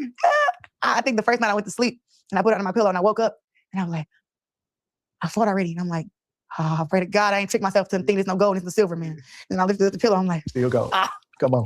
The girl is gold plated. I remember being just so excited and so happy and I just knew like all the endorsements about to come, all the sponsors about to come, all the money about to come, the cars. Like I was really excited. And then I was the only one that won a gold medal at the Olympics. And I was on a team with some great athletes, Earl Spence, UUGGHH, JoJo Diaz, Marlena Esparza, Queen Underwood, Jose Ramirez. These were guys that was on my team. These are guys. Yes, Clarissa, you were the only one to win the gold medal, and that is good. But I think that a part of the reason why you didn't get all those sponsors that you wanted and everything, I think it's because you really didn't qualify. You didn't qualify for that one, but you won it. So they can't prop you up because when people ask how old are you, they're going to realize you were too young to even be there in the first place. You probably surprised the people with your first Olympics and got that gold medal. They probably didn't, you know. I mean, I think there's something to that, but we'll look more into that another time. Right now, we're talking about her, Hannah Gabriels, Elisa Baumgartner, and Michaela Mayer. That's our world champions now. It was different, but I knew like with me being the only one to win the gold, that higher my chances of getting the endorsements and all that stuff. But what was surprising to me is when I watched the documentary, Jason, the coach, I was surprised at how Here much. we go. Pay attention. What's the right way to say this? I was surprised at how much he depended on you getting them endorsements, even for him to stop working. Because he would say stuff in the doc like, man, I gotta keep working this job. I gotta keep doing.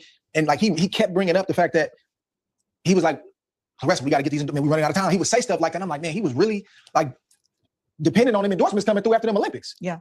Why do you think he was so focused on that? Like, it's one thing for him to want you to have it, but he was like, this is gonna affect my life. I'm gonna get to stop working. That's the takeaway I got from the doc. Without Jason input, not just training, but I had lived with Jason. You know, he fed me. I had a room there. He took me back and forth to school, and never asked for a dime. You know, did it just off the strength of love and boxing. You know, and I think that he is deserving of everything that I've got too. You know what I'm saying? Like not that he deserves the piece or that he should be entitled, but without him, there would be no GOAT. There'd be no Caressa Shields. And I say that humbly to say that he instilled so much in me that without me having what he instilled in me, I wouldn't be as strong as I am mentally. I've always been strong and brute strong and just had an attitude, but he put in hard work and put in focus and discipline. He instilled all that in me because I didn't have that. You know, and even belief in myself, he believed in me first. Right. I think that he just felt that I was deserving of it, and he knew that I would be appreciative toward him to make sure that he was taken care of. Yeah. And eventually, as you're getting ready for the 2016 Olympics, and you go trying to get the second gold medal, Crutchfield is not training. Yeah. What was the breakup? The breakup between me and Jason, just him being my coach and me him being close, was just, I think that we just too much alike. Mm-hmm. You know, I think that he's strong-headed and he raised me to be strong-headed, and we always bump heads from that. You know, all the people talk to me a certain way, people treat me a certain way, and he's used to being how he is. He can talk to you any type of way, say what you want to say, make the rules, you just listen. He's used to that. So the fact that I gotta slow it down now because she's talking about the coach. I hope I didn't miss nothing. I wasn't taking that. And I also wasn't listening. He told me, you win the 2012 Olympic gold medals, you can have whatever. When she won that Olympic gold medal, I'm finna sum it up for y'all real quick. When she won that Olympic gold medal, she got the big head. She said, F her coach, F everybody. This is what I'm trying to tell y'all. She had a coach and she fired her coach. When she won that Olympic gold medal, she got the big head. And it was something else that was said that made her get the big head too. Watch. Boyfriend you want, how you want them, all this stuff. So I win the 2012 Olympic gold medal, and he's still telling me I can't have a boyfriend. Yeah, there's only one boy I wanted. Real? Yeah, man. Why you gonna say the man name? Hey, listen, the man name. You got a documentary out. You feel me? It's out there. It's out there. We was together for 4.5 years, man. I remember that scene in your bedroom, right? With he came in there, Jay-Z came in there with his wife. Yep. And he was like, no, you can't date him. You was like, I'm trying to live right with God. And I gotta tell you the truth. I'm not gonna lie to you. What you want me to lie to you? He was like, no, I don't want to hear it. And I remember he wasn't trying to hear none of that. Yeah. And his wife was backing him up. And I gotta address this comment that I put because I couldn't speak at the time when I put the comment. Did y'all notice that she said that she had spoke to the president of USA Boxing, and she said the president of USA Boxing told her that not to have a baby and that she'll be there at the next 4 years after that. The president of USA Boxing told her that, and she still went to somebody else and made a backdoor deal for her to be there. So I'm telling y'all, she wasn't supposed to win that gold medal because she wasn't even supposed to be in the competition. She spoke to the president of USA Boxing and he said, keep working out, don't get pregnant, and come for the next one. But she didn't want to do that. She wanted to force what she wanted. Okay? This is what I'm telling y'all. She made some backdoor deals. She will beat the door down of the Illuminati, telling them she'll do whatever they want her to do. You understand? So that's what I see when I see the pictures like this. I showed y'all yesterday.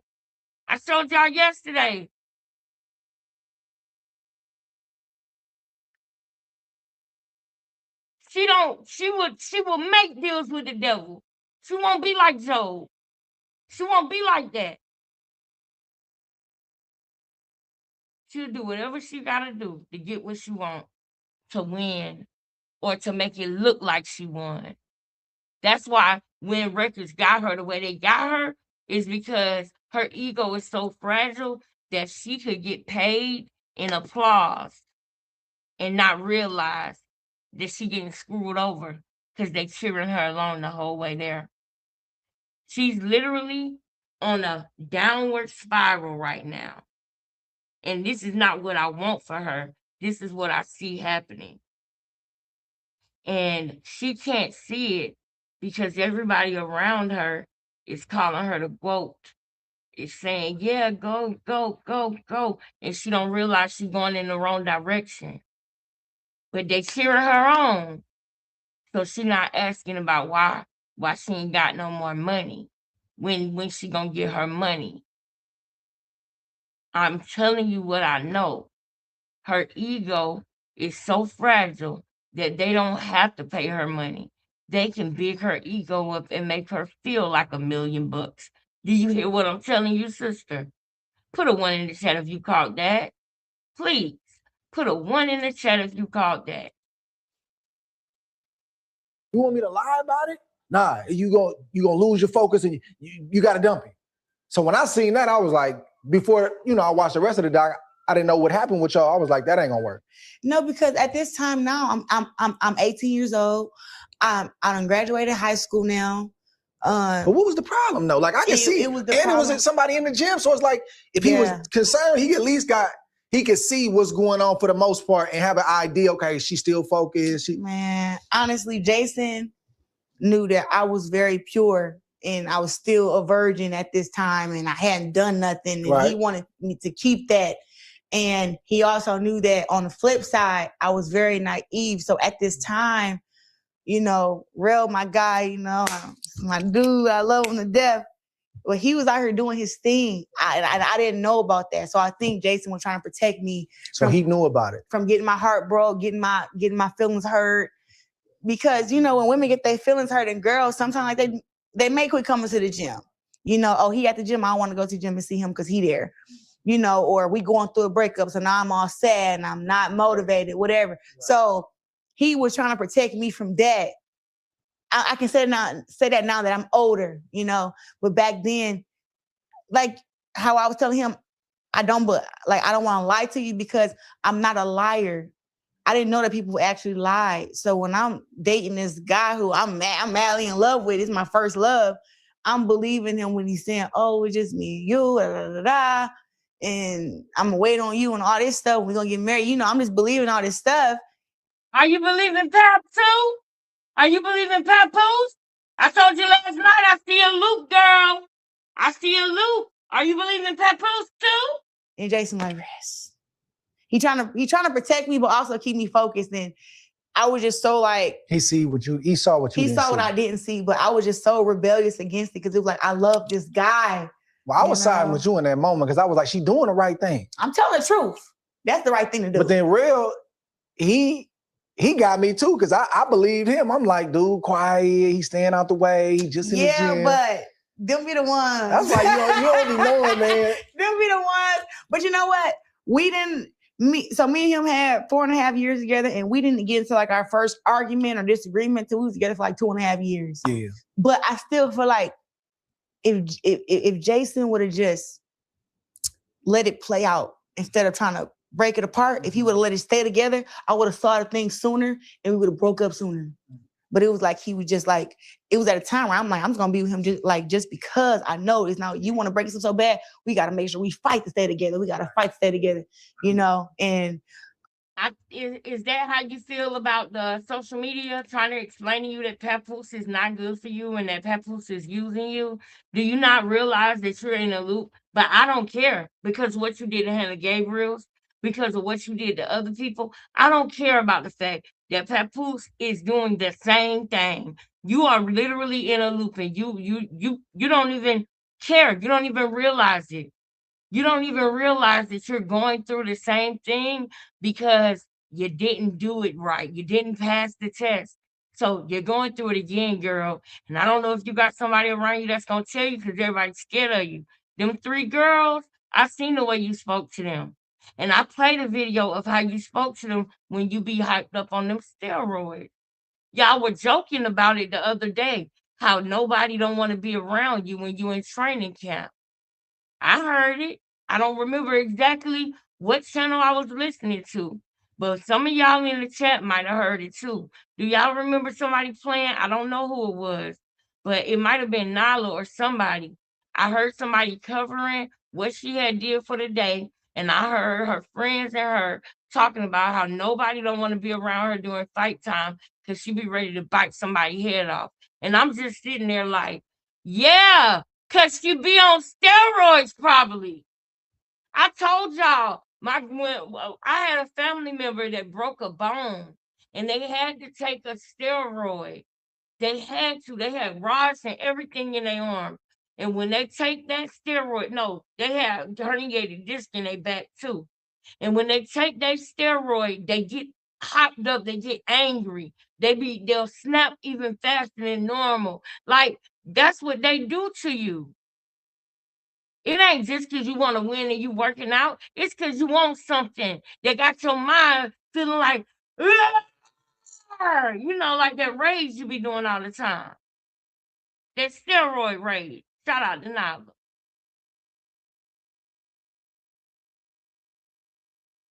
But you wanna play with Hannah. Man. Hannah Gabriel's her legacy gonna be saved. Watch. That's just We're gonna save her legacy. We're gonna protect her legacy. She didn't put in all that work for nothing. I'll be damned. I know, like if your dad don't like a guy, you want to be with the guy. I think if he would have been like, oh, okay, I like this, I'd have been like, I don't think I like him like that no more. You found another way to blame somebody else for something you did. So is Jason Crutchfield's fault that he tried to warn you? So now you're saying if he wouldn't have tried to warn you, that you would have somehow figured it out and left him sooner? Are you fucking kidding me? Narcissists will never take accountability for nothing. She will literally blame the person that tried to warn her. This is what I'm talking about, y'all. If you don't know what a narc is, they will give you a headache because they do stuff like this. And they really believe they self because they have delusions of grandeur, grandiose delusions. But it was just like he just was like he was accepting to it where he was like, I don't like him. And I just was like, yep, keeping this one. Who trained you for real? Now listen. When you was home? Man, listen. I trained out of the garage of Leon Lawson. I sure did. Was Leon a trainer? He just let you Leon trained me. He patted me up. He went to the different gyms with me. My pro debut, Leon was there. He was in my corner, him and Andre Darrell. So Leon he gave me a key. I used to come there and train 2, 3 o'clock in the morning, blast the music loud as I wanted to in the gym, work out till 6, come back again, train at 8, train at 5. He gave me a key. I can pull up to the house, whatever, and just. He didn't have no problem with it. He had no problem with it. And that's, I actually trained there till we got till the World Championships. And then after I won the World Championships, that's when I ended up moving to Colorado Springs. You did move to Colorado. To live there 2014 to 16. Yep. You get to Rio. Yep. There's only a handful of boxing people on the ground at that time that had a gold medal and they coming to get a second one. What's the vibe like when you there? You feel, it had to be different than the first time around? Top dog. Did you sense that from the people in your weight class? Like they was like, she's the one. Top dog. I had just won the World Championships twice. The World Championships come every 2 years. So I lost 2012 to Marshall. 2014 World Championships, I won gold. Marshall got a 4th place bronze. She's on the podium looking like a loser. Oh, I gotta back this up. Did you fight her in the first Olympics? No, she lost. She lost the day before every time. And then what about the second one in Rio? Y'all didn't fight? She lost the day before. So y'all never met. Okay. That's what I'm saying. She was losing on purpose. Okay. I don't care. She was losing on purpose. She knew what was gonna happen. Oh my goodness. I was gonna knock her out in the amateurs. But no, so going into the second Olympics, everybody knew that's Clarissa Shields. I had the NBA players, everybody track run. They knew who you were. Everybody knew who I was. Everybody like, I'm taking pictures with everybody. I'm the hottest thing smoking. But that's more pressure though. It's one thing when they don't expect you to win. You're trying to prove that I can win. But when you expected to win, that's a. Now this is the Olympic. I need y'all to peep the arrogance. Can we please peep the arrogance? Can we put a 1 in the chat for the arrogance and the ego that's going into this? Look at my baby here, my baby recessionista. Girl, I'm so glad you're here, girl. Can you go through the chat for me and block? It was somebody in here messing with me, sis. It was somebody in here that tried me, sis. Go through the comments for me, and if you see some BS, if they, well, I ain't gonna say block them. If they chilled out, don't block them. But somebody pissed me off, girl, talking about get to the point. I know I'm taking a minute to get to the point tonight. I don't know what's going on. I'm stressed out, okay? I had a stressful day. My son called me and told me about something that really stressed me out. It took me a minute to get into the live, okay? Okay, I forced myself to go live today because I can't afford not to go. I paid for this StreamYard and I regretted it after the fact. Okay, so even when I don't feel like going live, I gotta still go live. Okay, it took me a minute to get into the groove. Okay, talking about get to the point. I've been having a rough day.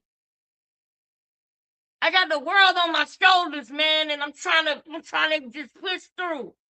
Thank you for everybody that was patient with me. And that's why I'm gonna stay here a little bit longer than what I said, because we seen this last night.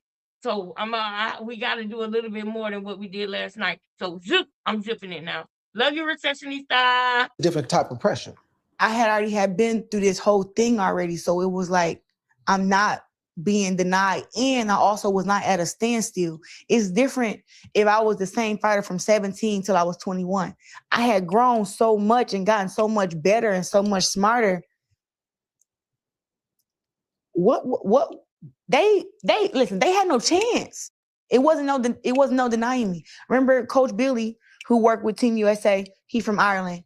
He the head coach now. He told me, "Oh, I want to let you know something. The second Olympic gold medal is going to be harder to win than the first one, and you need me to win your second Olympic gold medal." And I told him, "I don't need you for nothing, sir. I'm gonna let you do. You gonna be the head coach here." Supposed to have Ken. You see how she tried to say sir at the end? She didn't call him sir. Let's just be real. She was disrespectful to the coach. This is what Clarissa do. She was disrespectful to the coach. She was disrespectful to the coach. She is a prima donna. She is disrespectful to people. People are not lying about her. People are not lying about Clarissa. Y'all watch the fall, because everybody who she was disrespecting, everybody who she made feel some type of way is coming out. Wait till it all come together. Y'all watch this fall, and I just want everybody to learn from this, because y'all are about to see something, and she gonna be reaching out for the very Black women that she been putting down and saying is the problem. She gonna be reaching out for us to help her when they get to throwing them tomatoes, because it's coming. They got the tomatoes sitting, waiting for them to rot just right. Once they get fermented enough, they're gonna be throwing them at her. And y'all watch. Watch, because I'm not gonna be there to help rescue a damn thing. I'm not gonna be, oh, that's our Black sister. Oh, that's our because she put y'all heard what she said about it. Light skin, red bone, light skin. Y'all heard what she said. She talked about dark skinned girls too. She full of self-hate. She full of it. So y'all count me out, because the rotten tomatoes is coming at her. And when they get to throwing them, I'm not coming to help her at all. I told y'all, I don't wish her no harm, but I am not rooting for her no more. Make what you did to Hannah Gabriel's right. Make it right. That's what you do. Then I'll have some respect for you when you make it right. Hannah Gabriel scares you, and then all of a sudden you sending people to her gym to test her, and wait till y'all get the details about that. That shit was messed up. Ministry though, that's the head coach. He came in and people gave him this false information, like I was a prima donna and I train in my own time and I don't listen. Da, da, da, da. I'm like, now how many times we gonna hear somebody say that? Obviously, you don't listen. You told us what you said to him. You told him you said you don't need him. He wasn't lying. You are a prima donna. You don't, that one Olympic gold medal blew your head the up. They created a monster when they let you see that you could go and make a deal with somebody, cut corners, talk to the president, and bribe your way into the Olympics to get a gold medal. They created a fucking monster with you when they did that. And I want to know who the president was. I want to know about Evander Holyfield with his role, because he was the one she had a meeting with too. And she spoke about the president too. So you talk to them too. At least I know for sure you talk to them. But we're going to find out who helped create this damn monster. We're going to find out. I'm the hardest worker in this thing. I'm the first person here, last one to leave. Your body don't say that. Your body don't say you the hardest worker in the gym. Your body don't say you the first person in and the last person to leave. Your body don't say that. Your body say what my body say. It look like your body say what my body say, which is sometimes you feel like it and sometimes you don't. That's what your body say.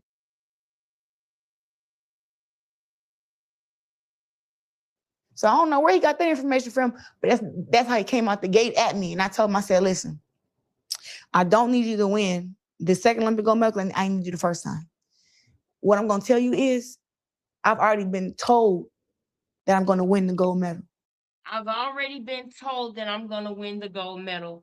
That is important to me. That y'all hear that again. That is why we sat through this again, because that is important to me. That she's already been told that she was going to win. Things are not what y'all think they are. Now she gonna catch herself and say it was God who told her that. She gonna catch herself and say that. But it's probably because the guy interviewing her probably said, made a face or something and made her realize that she's talking too much. So then she gonna do what she did before. God. But God told me, nah, you said that in a matter of fact way. And I believe that you were told that you was gonna win. I believe you were told that because you didn't get no fucking endorsements or nothing off of the first medal, because they couldn't promote you and put you up like that because you were in fact too young to have won, too young to be there. They probably told you don't tell nobody your damn age. They probably told you don't tell nobody your age. And I gotta do this right now so I don't forget. I gotta do this right now. I was gonna wait to do this, but since we on this point right this second, I gotta do this right now just so I don't forget. I gotta do it right now. Hold up. Y'all think I'm playing about that. It was dead wrong, the thing with the Olympics. And she knows that it was wrong. She knows that it was wrong. Hold on.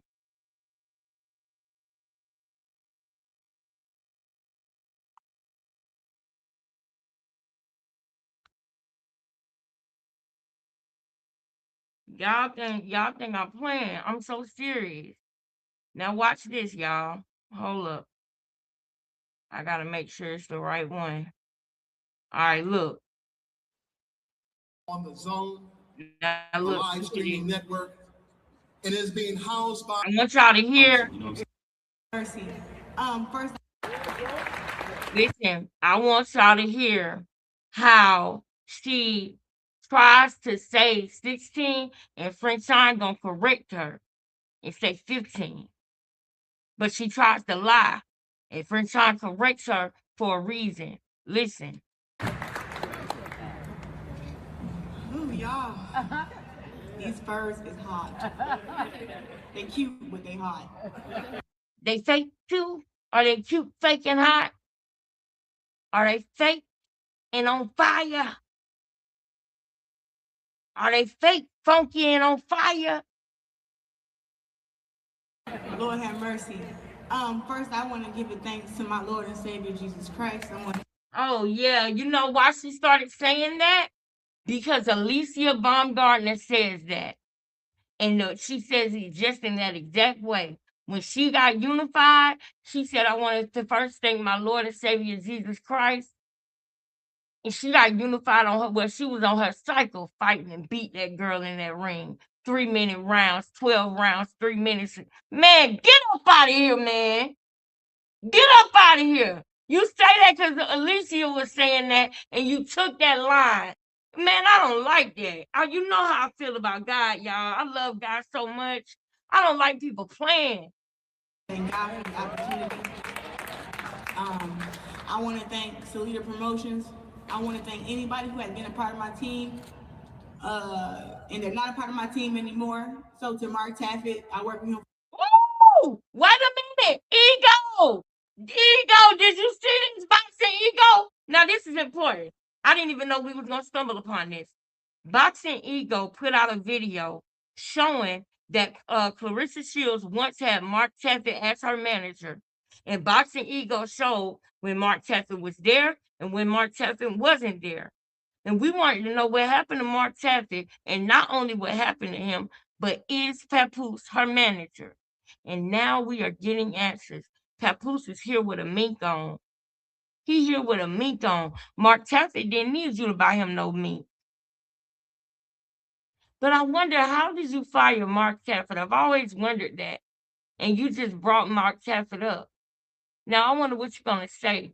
Ooh, put a pin in that thing about Mark Taffet, y'all. Put a pin in that. I got to go back and watch that video again that Ego dropped about her manager so that I could see if he showed this part or not. Because, Clarissa. Ooh, y'all, put a pin in that one. We got to keep going, though. For a long time, we don't work together anymore, but still thank you to him for being. We don't work together anymore. Sound like you sad about that. Blink twice if you need help, Clarissa. At this point, blink twice if you need help. You wanted to sign the MVP, but you couldn't. You wanted to keep Mark as your manager, but you couldn't. Are you okay over there? Do they got? Are they doing the poo shiesty? Are they doing the shiesty on you? You need to tell us, girl. Blink twice if you need help. Okay, Elizabeth Smart. Do you got Elizabeth Smart situation going on over there? Yeah, oh, you wanted to be with MVP, but you can't. You wanted Mark Taffet to be your manager, but he ain't. What's going on over there, Clarissa? Blink twice. If you need help over there, see, like they got the shots on you, telling you fire him, hire him, sign this, don't sign that. What's going on? I'm playing this for a whole nother reason, and I come across that. This is crazy, Recessionista. Ooh, Recessionista is crazy. Family, I've been seeing some disturbing things about Blueface and the Bear son, and I cannot look at Blueface the same anymore. For real? Oh my goodness, man, y'all know I don't watch stuff with Krishan because y'all know I'm going to want to do a video if I see it. And I damn sure did want to do a video when I seen today her with Adrian Broner and Dean the Great, thinking and smelling up the place. Didn't even know who Zab was. How you gonna just, you didn't know who Zab was? A legend. That's like Floyd Mayweather walking in the gym and just deafing you up. You're so disrespectful. And where was the baby while you was all in Adrian Broner's face? Why you was mad that Dean wasn't on your dick. That's why you was acting like that. That's why you was acting like that, because you was mad Dean wasn't on your dick. Because you really like DDG and you really wanted DDG, but DDG too player for you. He too player. He too player for you. He would never. He seen the way you that you nasty, you dirty, you stinky, you smelly, you a smut. He seen all of that. Just because you made yourself look like you made a change, but now everybody is slowly seeing the only thing that changed was the scale. Nothing else about you changed. The only thing that changed was the numbers on the scale, Krishan. Nothing else about you changed. And now that people are seeing that, now maybe I might come on back home, because I can't stand when a person do something and people think, oh, because she lost weight and says she got junior in some classes, she's doing better. No, and I'm not playing that. Are they still not have they still not realized that Junior got cerebral palsy? Is me and Sweet Ma the only two people on the planet that realize she got cerebral palsy still? Or have they picked up on it, family? I'm waiting on them to pick up on it, family. I'm waiting on them to say that so I can come on back home. Then when people start saying that Junior got cerebral palsy, I'm definitely coming back home. But I feel a certain type of way because I've been putting out content and I feel like every time I put something out, people don't they want to ignore it. But it's the truth that baby got cerebral palsy. And every point that everybody make, I if it's right, I'm gonna agree with it and I'm gonna say it's right. And it is what it is. If it ain't right, I'm gonna okay, keep my mouth shut or whatever because I don't like shading people or nothing like that. That's not my intention on here. My intention is to get the mission done, which is justice for Ronnie and saving Junior. Now, when it comes to Blueface and Nevaeh, I gotta look more into it. But yeah, we'll see about that. We will. I might be coming back home. I don't know. I want them to realize that that baby got cerebral palsy. I want them to realize that so bad, so that they can get him help. They can't help him without a diagnosis, man. They can't do nothing without. See what I'm saying? I'm going there. I'm going there, and I can't. I might. I ain't gonna make no promises. I'm tired of seeing that baby go through that though, y'all. I am. I am. But back to what we was doing. Let me show you A this. part of my team. I want to thank everybody on my team. I want to thank everybody on my team. You sound worse than Beyonce. My hairstylist, the makeup artist, the fitness trainer, my boxing coach, John David Jackson. I want to thank my Win Records family. I want to thank Sweeta Promotions. And I just want to thank all the fans, you know, who bought tickets. You know, I want to thank all the fighters for being a part of this card. I got 3 fighters fighting on the card. I got Sammy Worthington, I have Danielle Perkins, and I have Jaquan McElroy, who is from Flint, Michigan, who I grew up a long time with since he was like 8 years old. And I'm so excited, you know, to be able to help them, to guide them. I'm happy that Danielle Perkins is getting another shot at a championship because she wasn't going to get another shot at fighting me because I wasn't fighting her again. So really, she only was in there to make you look good. Shut up. Yeah, take that. So Shay Keneally, yeah. See y'all 22nd. Lord have mercy. Great luck to y'all. I want to just say something. When I first started boxing, the first girl I ever looked up in my phone, I was 13 years old. I looked up and I said, who is ranked number 1 at 165 pounds to go to the Olympics? And the woman name that popped up was Franchon Cruz. So I've been knowing her. I got a question. If we paying attention, then we know that she said she was 132 pounds at 13. So why were you looking for the 165-pound girl if you were 132 at 13? Why would you even be looking at Franchon Cruz? You said your coach said that you was going to 165, but I believe you said you was going to 165. Why would you be looking in that weight class if you're 132? Why do you care about 165? Do you know why? Because she was the best in the world. So you wanted to take whatever supplements you needed to gain weight to get to the where you can fight her because you wanted to take her accolades specifically.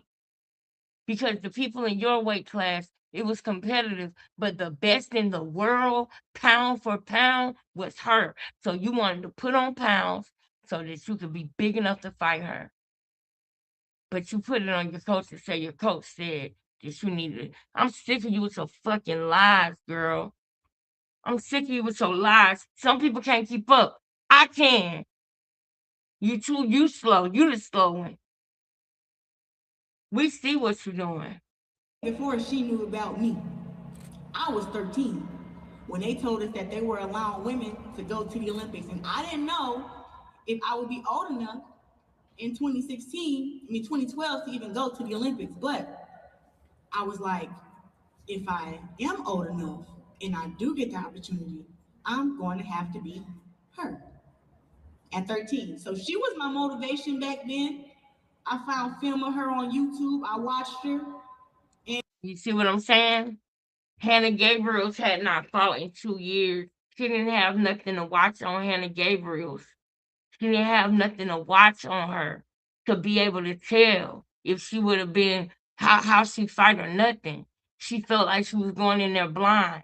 She did not want to fight Hannah Gabriels no more after Hannah told her she was going to whoop that ass. That's right, y'all. Do me a favor and hit like, hey, Jason, I was wondering when you was going to come in here and put that. I miss you, Jason. I know who you are, Jason. I love you, Jason. All right, let's keep going. And I knew from back then, she hit hard. That's what I noticed when I was 13. I said, that lady hits hard. Okay? This is in a watch shower. Then as we continued our careers, Look down and hit the light I met now. her when I was 16. I was in the Junior Olympics. 15? Oh. Junior Olympics. Oh, y'all heard that? She tried to lie. And Franchon said, no, ma'am. What? So then as we continued our careers, we met. I met her when I was 16. I was in the Junior Olympics. 15? She tried to slide that 16 in there, y'all. She tried to slide that shit in there. Franchon said, no, ma'am. Snatch! You was 15. Let the people know. You was 15, cutting corners.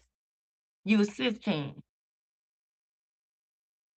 If it was right, y'all, she wouldn't have been trying to pass that whole thing off like she was 16 when she was really 15. That's why they didn't promote her. She wasn't even supposed to have a gold medal because she wasn't old enough to be in the competition.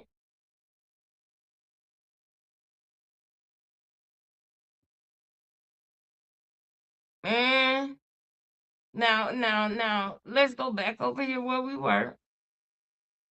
Now that I showed y'all how she is, and listen to what she said again.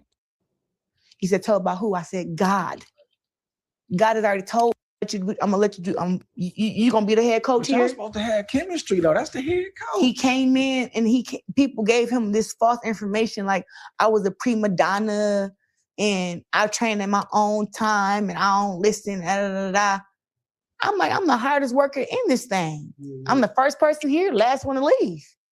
So I don't know where he got that information from, but that's how he came out the gate at me. And I told him, I said, listen, I don't need you to win the second Olympic gold medal, and I need you the first time. What I'm gonna tell you is, I've already been told that I'm gonna win the gold medal. He said, tell about who? I said, God. God has already told me. They thought the first time you won was a fluke. We're coming back to show them again. How you look at you when the first time you won was a fluke. It was a fluke because you weren't old enough to win. It was a fluke. That's probably why they told you they were going to give it to you again. Because the first one don't count, so you probably got a second one. They gave it to you. You knew that you were going to get that second medal. They gave it to you. We know that you'll be talking to the president and the board and the Holyfield, and the Holyfield and all this stuff. We know how you operate, how you work, what you do. We know. We know. You a cheater, in my opinion. You cut corners.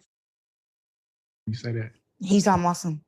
Okay, I said, so I don't want to talk to him like that no more. I said, what we're gonna do is you can teach me new stuff and I'll add it to my arsenal if it works and I'll use it. If it don't work, I won't use it.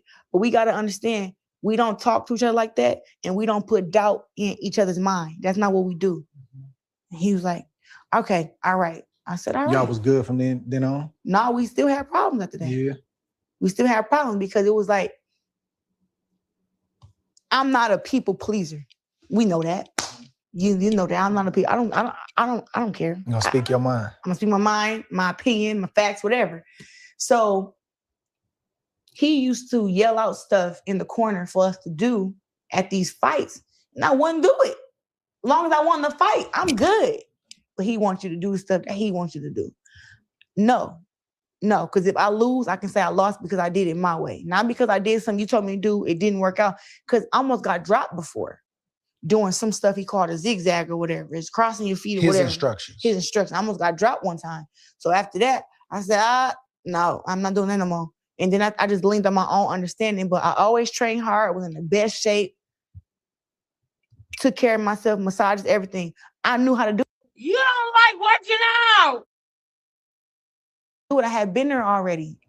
And I was telling all the other athletes, I told all the athletes up on the team, man, they got a condom machine around here. Yeah, it's lit. Don't use it. It's lit. In the Olympic Village. Yeah, I'm like, don't use the condoms. Wait till after you fight. All the women gonna be here the day after you fight. I don't need, man, but these guys, man, and girls. They thinking short term. They just, we at the Olympics, you only live once. This athlete, that athlete. I'm like, y'all, just wait till after. This person gonna be here. Well, yeah, you only gonna get this opportunity one time. One time. You talking about this person, man, please. You do it a second time. Yeah. Did the endorsements come this time? Yeah, they did. Leading up to 2016, I was getting endorsements. After 2016, I was getting endorsements. Right now, it's like opportunities have come. I'm endorsed by Bose headphones and Celsius drink. Mm-hmm. I got some, but we're working on one big. You know, I want people to. I am manifesting where we see the big announcement. You said you got a Bose endorsement, and you endorsed by what? I ain't even gonna stop it. I'll do that another time because I want to hear you say that thing that I heard you say in an interview one time. That's what I want to hear. You know, Clarissa Shields just closed on a $20 million endorsement deal. That's what we're working on right now. I feel like it's very close. I feel it in my heart, you know, that it's going to happen. And it's very deserving, and I've earned it. Is there a company, or are you doing witchcraft? I mean, what are you talking about? Because this was years ago, and you still ain't got one, Clarissa. This was December 2024. So you was with Papoose. Oh, you was on a down, baby. Your street you was going down.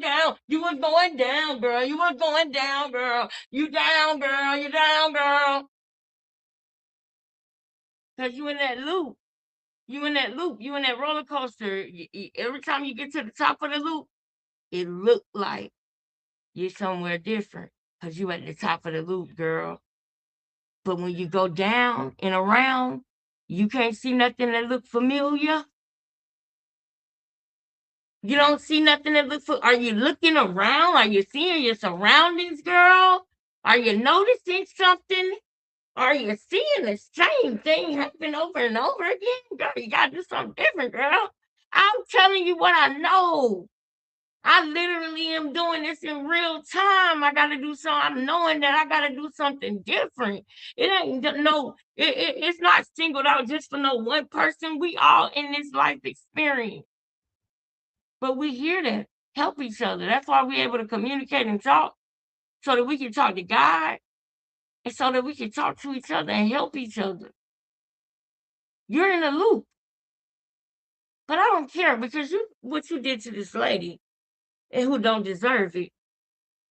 I'm slow walking this for a reason. I'm letting y'all see her character for a reason, because the things that I say, some people gonna say, oh, how you gonna put those allegations on her? I'm not alleging nothing. Everything that I say is allegedly, and is in my opinion. But I'm not passing anything off as fact. However, I'm gonna show you what I saw that led me to be where I am now with how I feel about Clarissa and what I think is really going on. It just, now you have to play the game. Delay is not denial. Yep. So even though it got delayed, it came. Yep. So a lot of times it's a timing thing. A lot of times God ain't saying no, he just saying you gotta wait. Because what you're asking for, I got to build your character. Yep. I may have to remove some people. I may have to bring some people in. And Jason said, sometimes when God gives you something, he said, you got to wait. But you didn't want to wait. Clarissa. So what you saying yeah for? You the one who didn't want to wait. He's trying to drop some gems. So stop on saying yeah and agreeing and fucking listen to what he's saying. Listen, cause he been even when you talk about Lady Lively, he try to talk some sense into you, but can't nobody do that. Into your life. Yeah. Just wait on it. God's timing is the best time. I tell people that all the time. I'm so glad God didn't bless me with all the endorsements and sponsorships and millions of dollars when I was 17. No, you're not. You mad at God about that, girl. You mad at God about that. Put a 1 in the chat if y'all know she mad at God about that. You talking about you ain't mad that God didn't give you no endorsement. Yes, you are. Who you think you fooling? We about to roll soon, y'all. But who do she think she fooling? Because I be sitting here broke right now. Because I didn't know how to tell people no. I let people, I was too naive. And I believe that nobody in this world lied and everybody was just honest. And I wish you was right. And man, have I found out about this world since I done got a little older. Your pro debut was on my undercard. Yes, Right? it was. Your pro debut was on my undercard. Yes. November 19, 2016, Kovalev won. You fought Franchon Cruz. That's my girl too, man. I love her. I love how she get down and just, you know, how she carry herself. Man, I had so many issues in that training camp. Knee was swollen, all this stuff. I remember I didn't want to pull out the fight because I was like, I'm gonna mess up Clarissa's pro debut. I'm talking to Julie on the phone almost in tears, like I ain't trying to, if I have to pull out of the fight, she ain't gonna get to fight. She like, you can't worry about that. It's gonna take care of itself. You gotta worry about yourself. I remember being so worried that I was gonna mess up your moment. Oh man. If I pulled out of that fight. But, you know, given the history of women's boxing, like what was your expectations coming into the pro game from just all across the board? Me being who I was, I came in like you was expecting it. I know y'all about to put me on TV. I know y'all about to pay me. I know y'all finna give me these opportunities. That's how I came in. Really? My first fight, I don't know, how much did you get paid your pro debut? Like, I think 250. 250K? My pro debut, I got paid 50K. This is a woman fighter. Women back then was fighting for world championships at 10K, 3K, 5. So to come out the gate and get 50 with, I'm like, oh, I'm honest. I'm sorry, y'all. We're not here for that. I really wanted to just play the part about the coach. You think he felt that? He said it. Ooh. He said it, and I just was like, okay. So it was like, I don't want to have to prove a point to you, but now, you know, sometimes doubt drives you. When I did my training camp in Flint. I worked with Jason. Did you reach out to him or he reached out to you? I reached out to him. Okay. That's how it gotta be with him. You gotta kind of. He ain't gonna do it? Nah. He too. Was he open or was he like, I don't know? He was open to it. I know that had to hurt him missing that second gold medal and not training you for that. Yeah. He might not have showed and also too, in the lead up to that, he wasn't no hater, but he wasn't no supporter.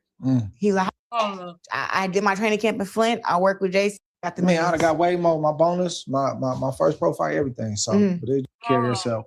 I had so many issues in that training camp. Knee was swollen, all this stuff. I remember I didn't want to pull out the fight because I was like, I'd have got way more. My bonus, my first pro fight, everything. So but it just be like that sometimes. So, but like to your point though, I really don't think I was ready for $1 million or more coming out the Olympics. That might have ruined my life. The family, they're gonna publicize it. People gonna what I got was what I was supposed to get. Yep. You know what I'm saying? But you won your first world title August 4th, 2017. Nikki Adler. I knocked her out in the 5th round. And you know who was in my corner that fight, don't you? Jason Crutchfield. We won our first world title together. Oh, yeah? See, we got double blood. Bring it on back. Y'all brought that thing back? Bring it on back. I did my training camp in Flint. I worked with Jason. Did you reach out to him or he reached out to you? I reached out to him. Okay. That's how it gotta be with him. You gotta kind of. He ain't gonna do it? Nah. He too. Was he open or was he like, I don't know? He was open to it. I know that had to hurt him missing that second gold medal and not training you for that. Yeah. He might not have showed and also too, in the lead up to that, he wasn't no hater, but he wasn't no supporter.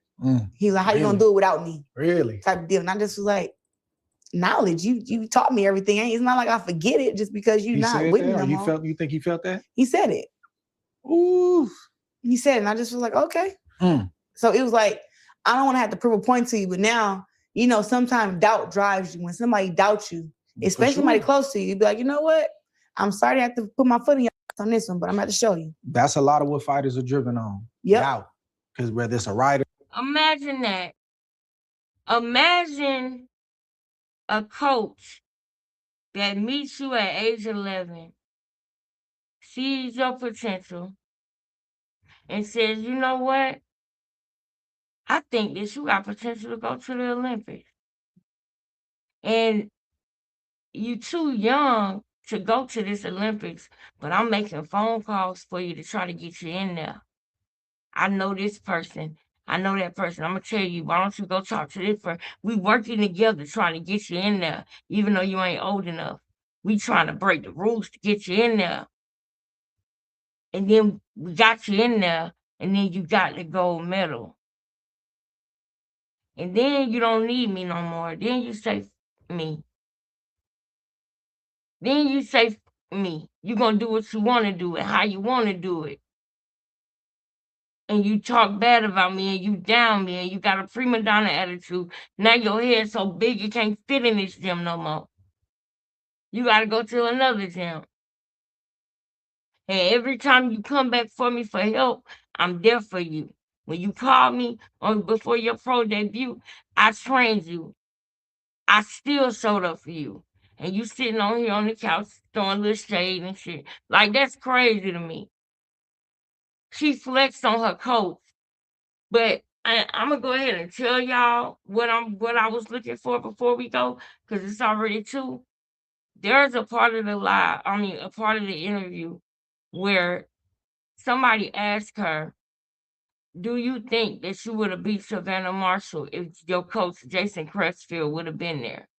And she said, yeah, I think I would have beat her because we would have knew who the judges was. We would have knew everything about everything. So I know I would have beat her. What do y'all knowing who the judges are have to do with you beating Savannah Marshall? But that's how she is. That's how she think, y'all. I gotta go. It's super late. And I was about to fall asleep on here. Receptionist, I love you. I love you so much. Let's do this again tomorrow, hopefully a little bit earlier. And we are not running it back, y'all. So if you miss this, then you're not gonna know what I'm talking about tomorrow. Because tomorrow we're gonna focus more on what Hannah is saying. I'm gonna throw in some current events. I'm gonna throw in some things that just recently happened. But tomorrow we're gonna focus more on what Hannah is saying. I love you too, baby. Mwah. I can't do it without y'all, man. I really can't, y'all. I'm scared, but I'm gonna keep going, y'all. My Cash App is right there, $QINGLEXUS. I'm gonna check my Cash App when we get off of here. If anybody sent me anything, I'll probably thank you on the community wall. Because I don't see my phone. I'll probably thank you on the community wall, and I'll thank you at the beginning of the next live, man. Y'all. I was stressed out today, y'all. That's why the live was like it is. But I thank you for the people who bear with me and who stayed, in there with me. I thank y'all. Because I'm not really necessarily happy with this live. Because I know that my mind was all over the place. That's why I snapped when he was like, you make your point. I'm like, nigga, I am making my point. But, you could tell in the beginning of the live, I wasn't me. Because it's stressful. If y'all only knew the type of calls that I get, man, it's just like it's always something, man. But we gonna keep on rocking and rolling, man. With what Hannah Gabriels is going through, what Alicia Baumgartner went through, the fight of their life, I understand. Because I feel like I'm in the fight of my life right now, just to keep my life the way that it is, I'll talk more about that tomorrow. Y'all already know.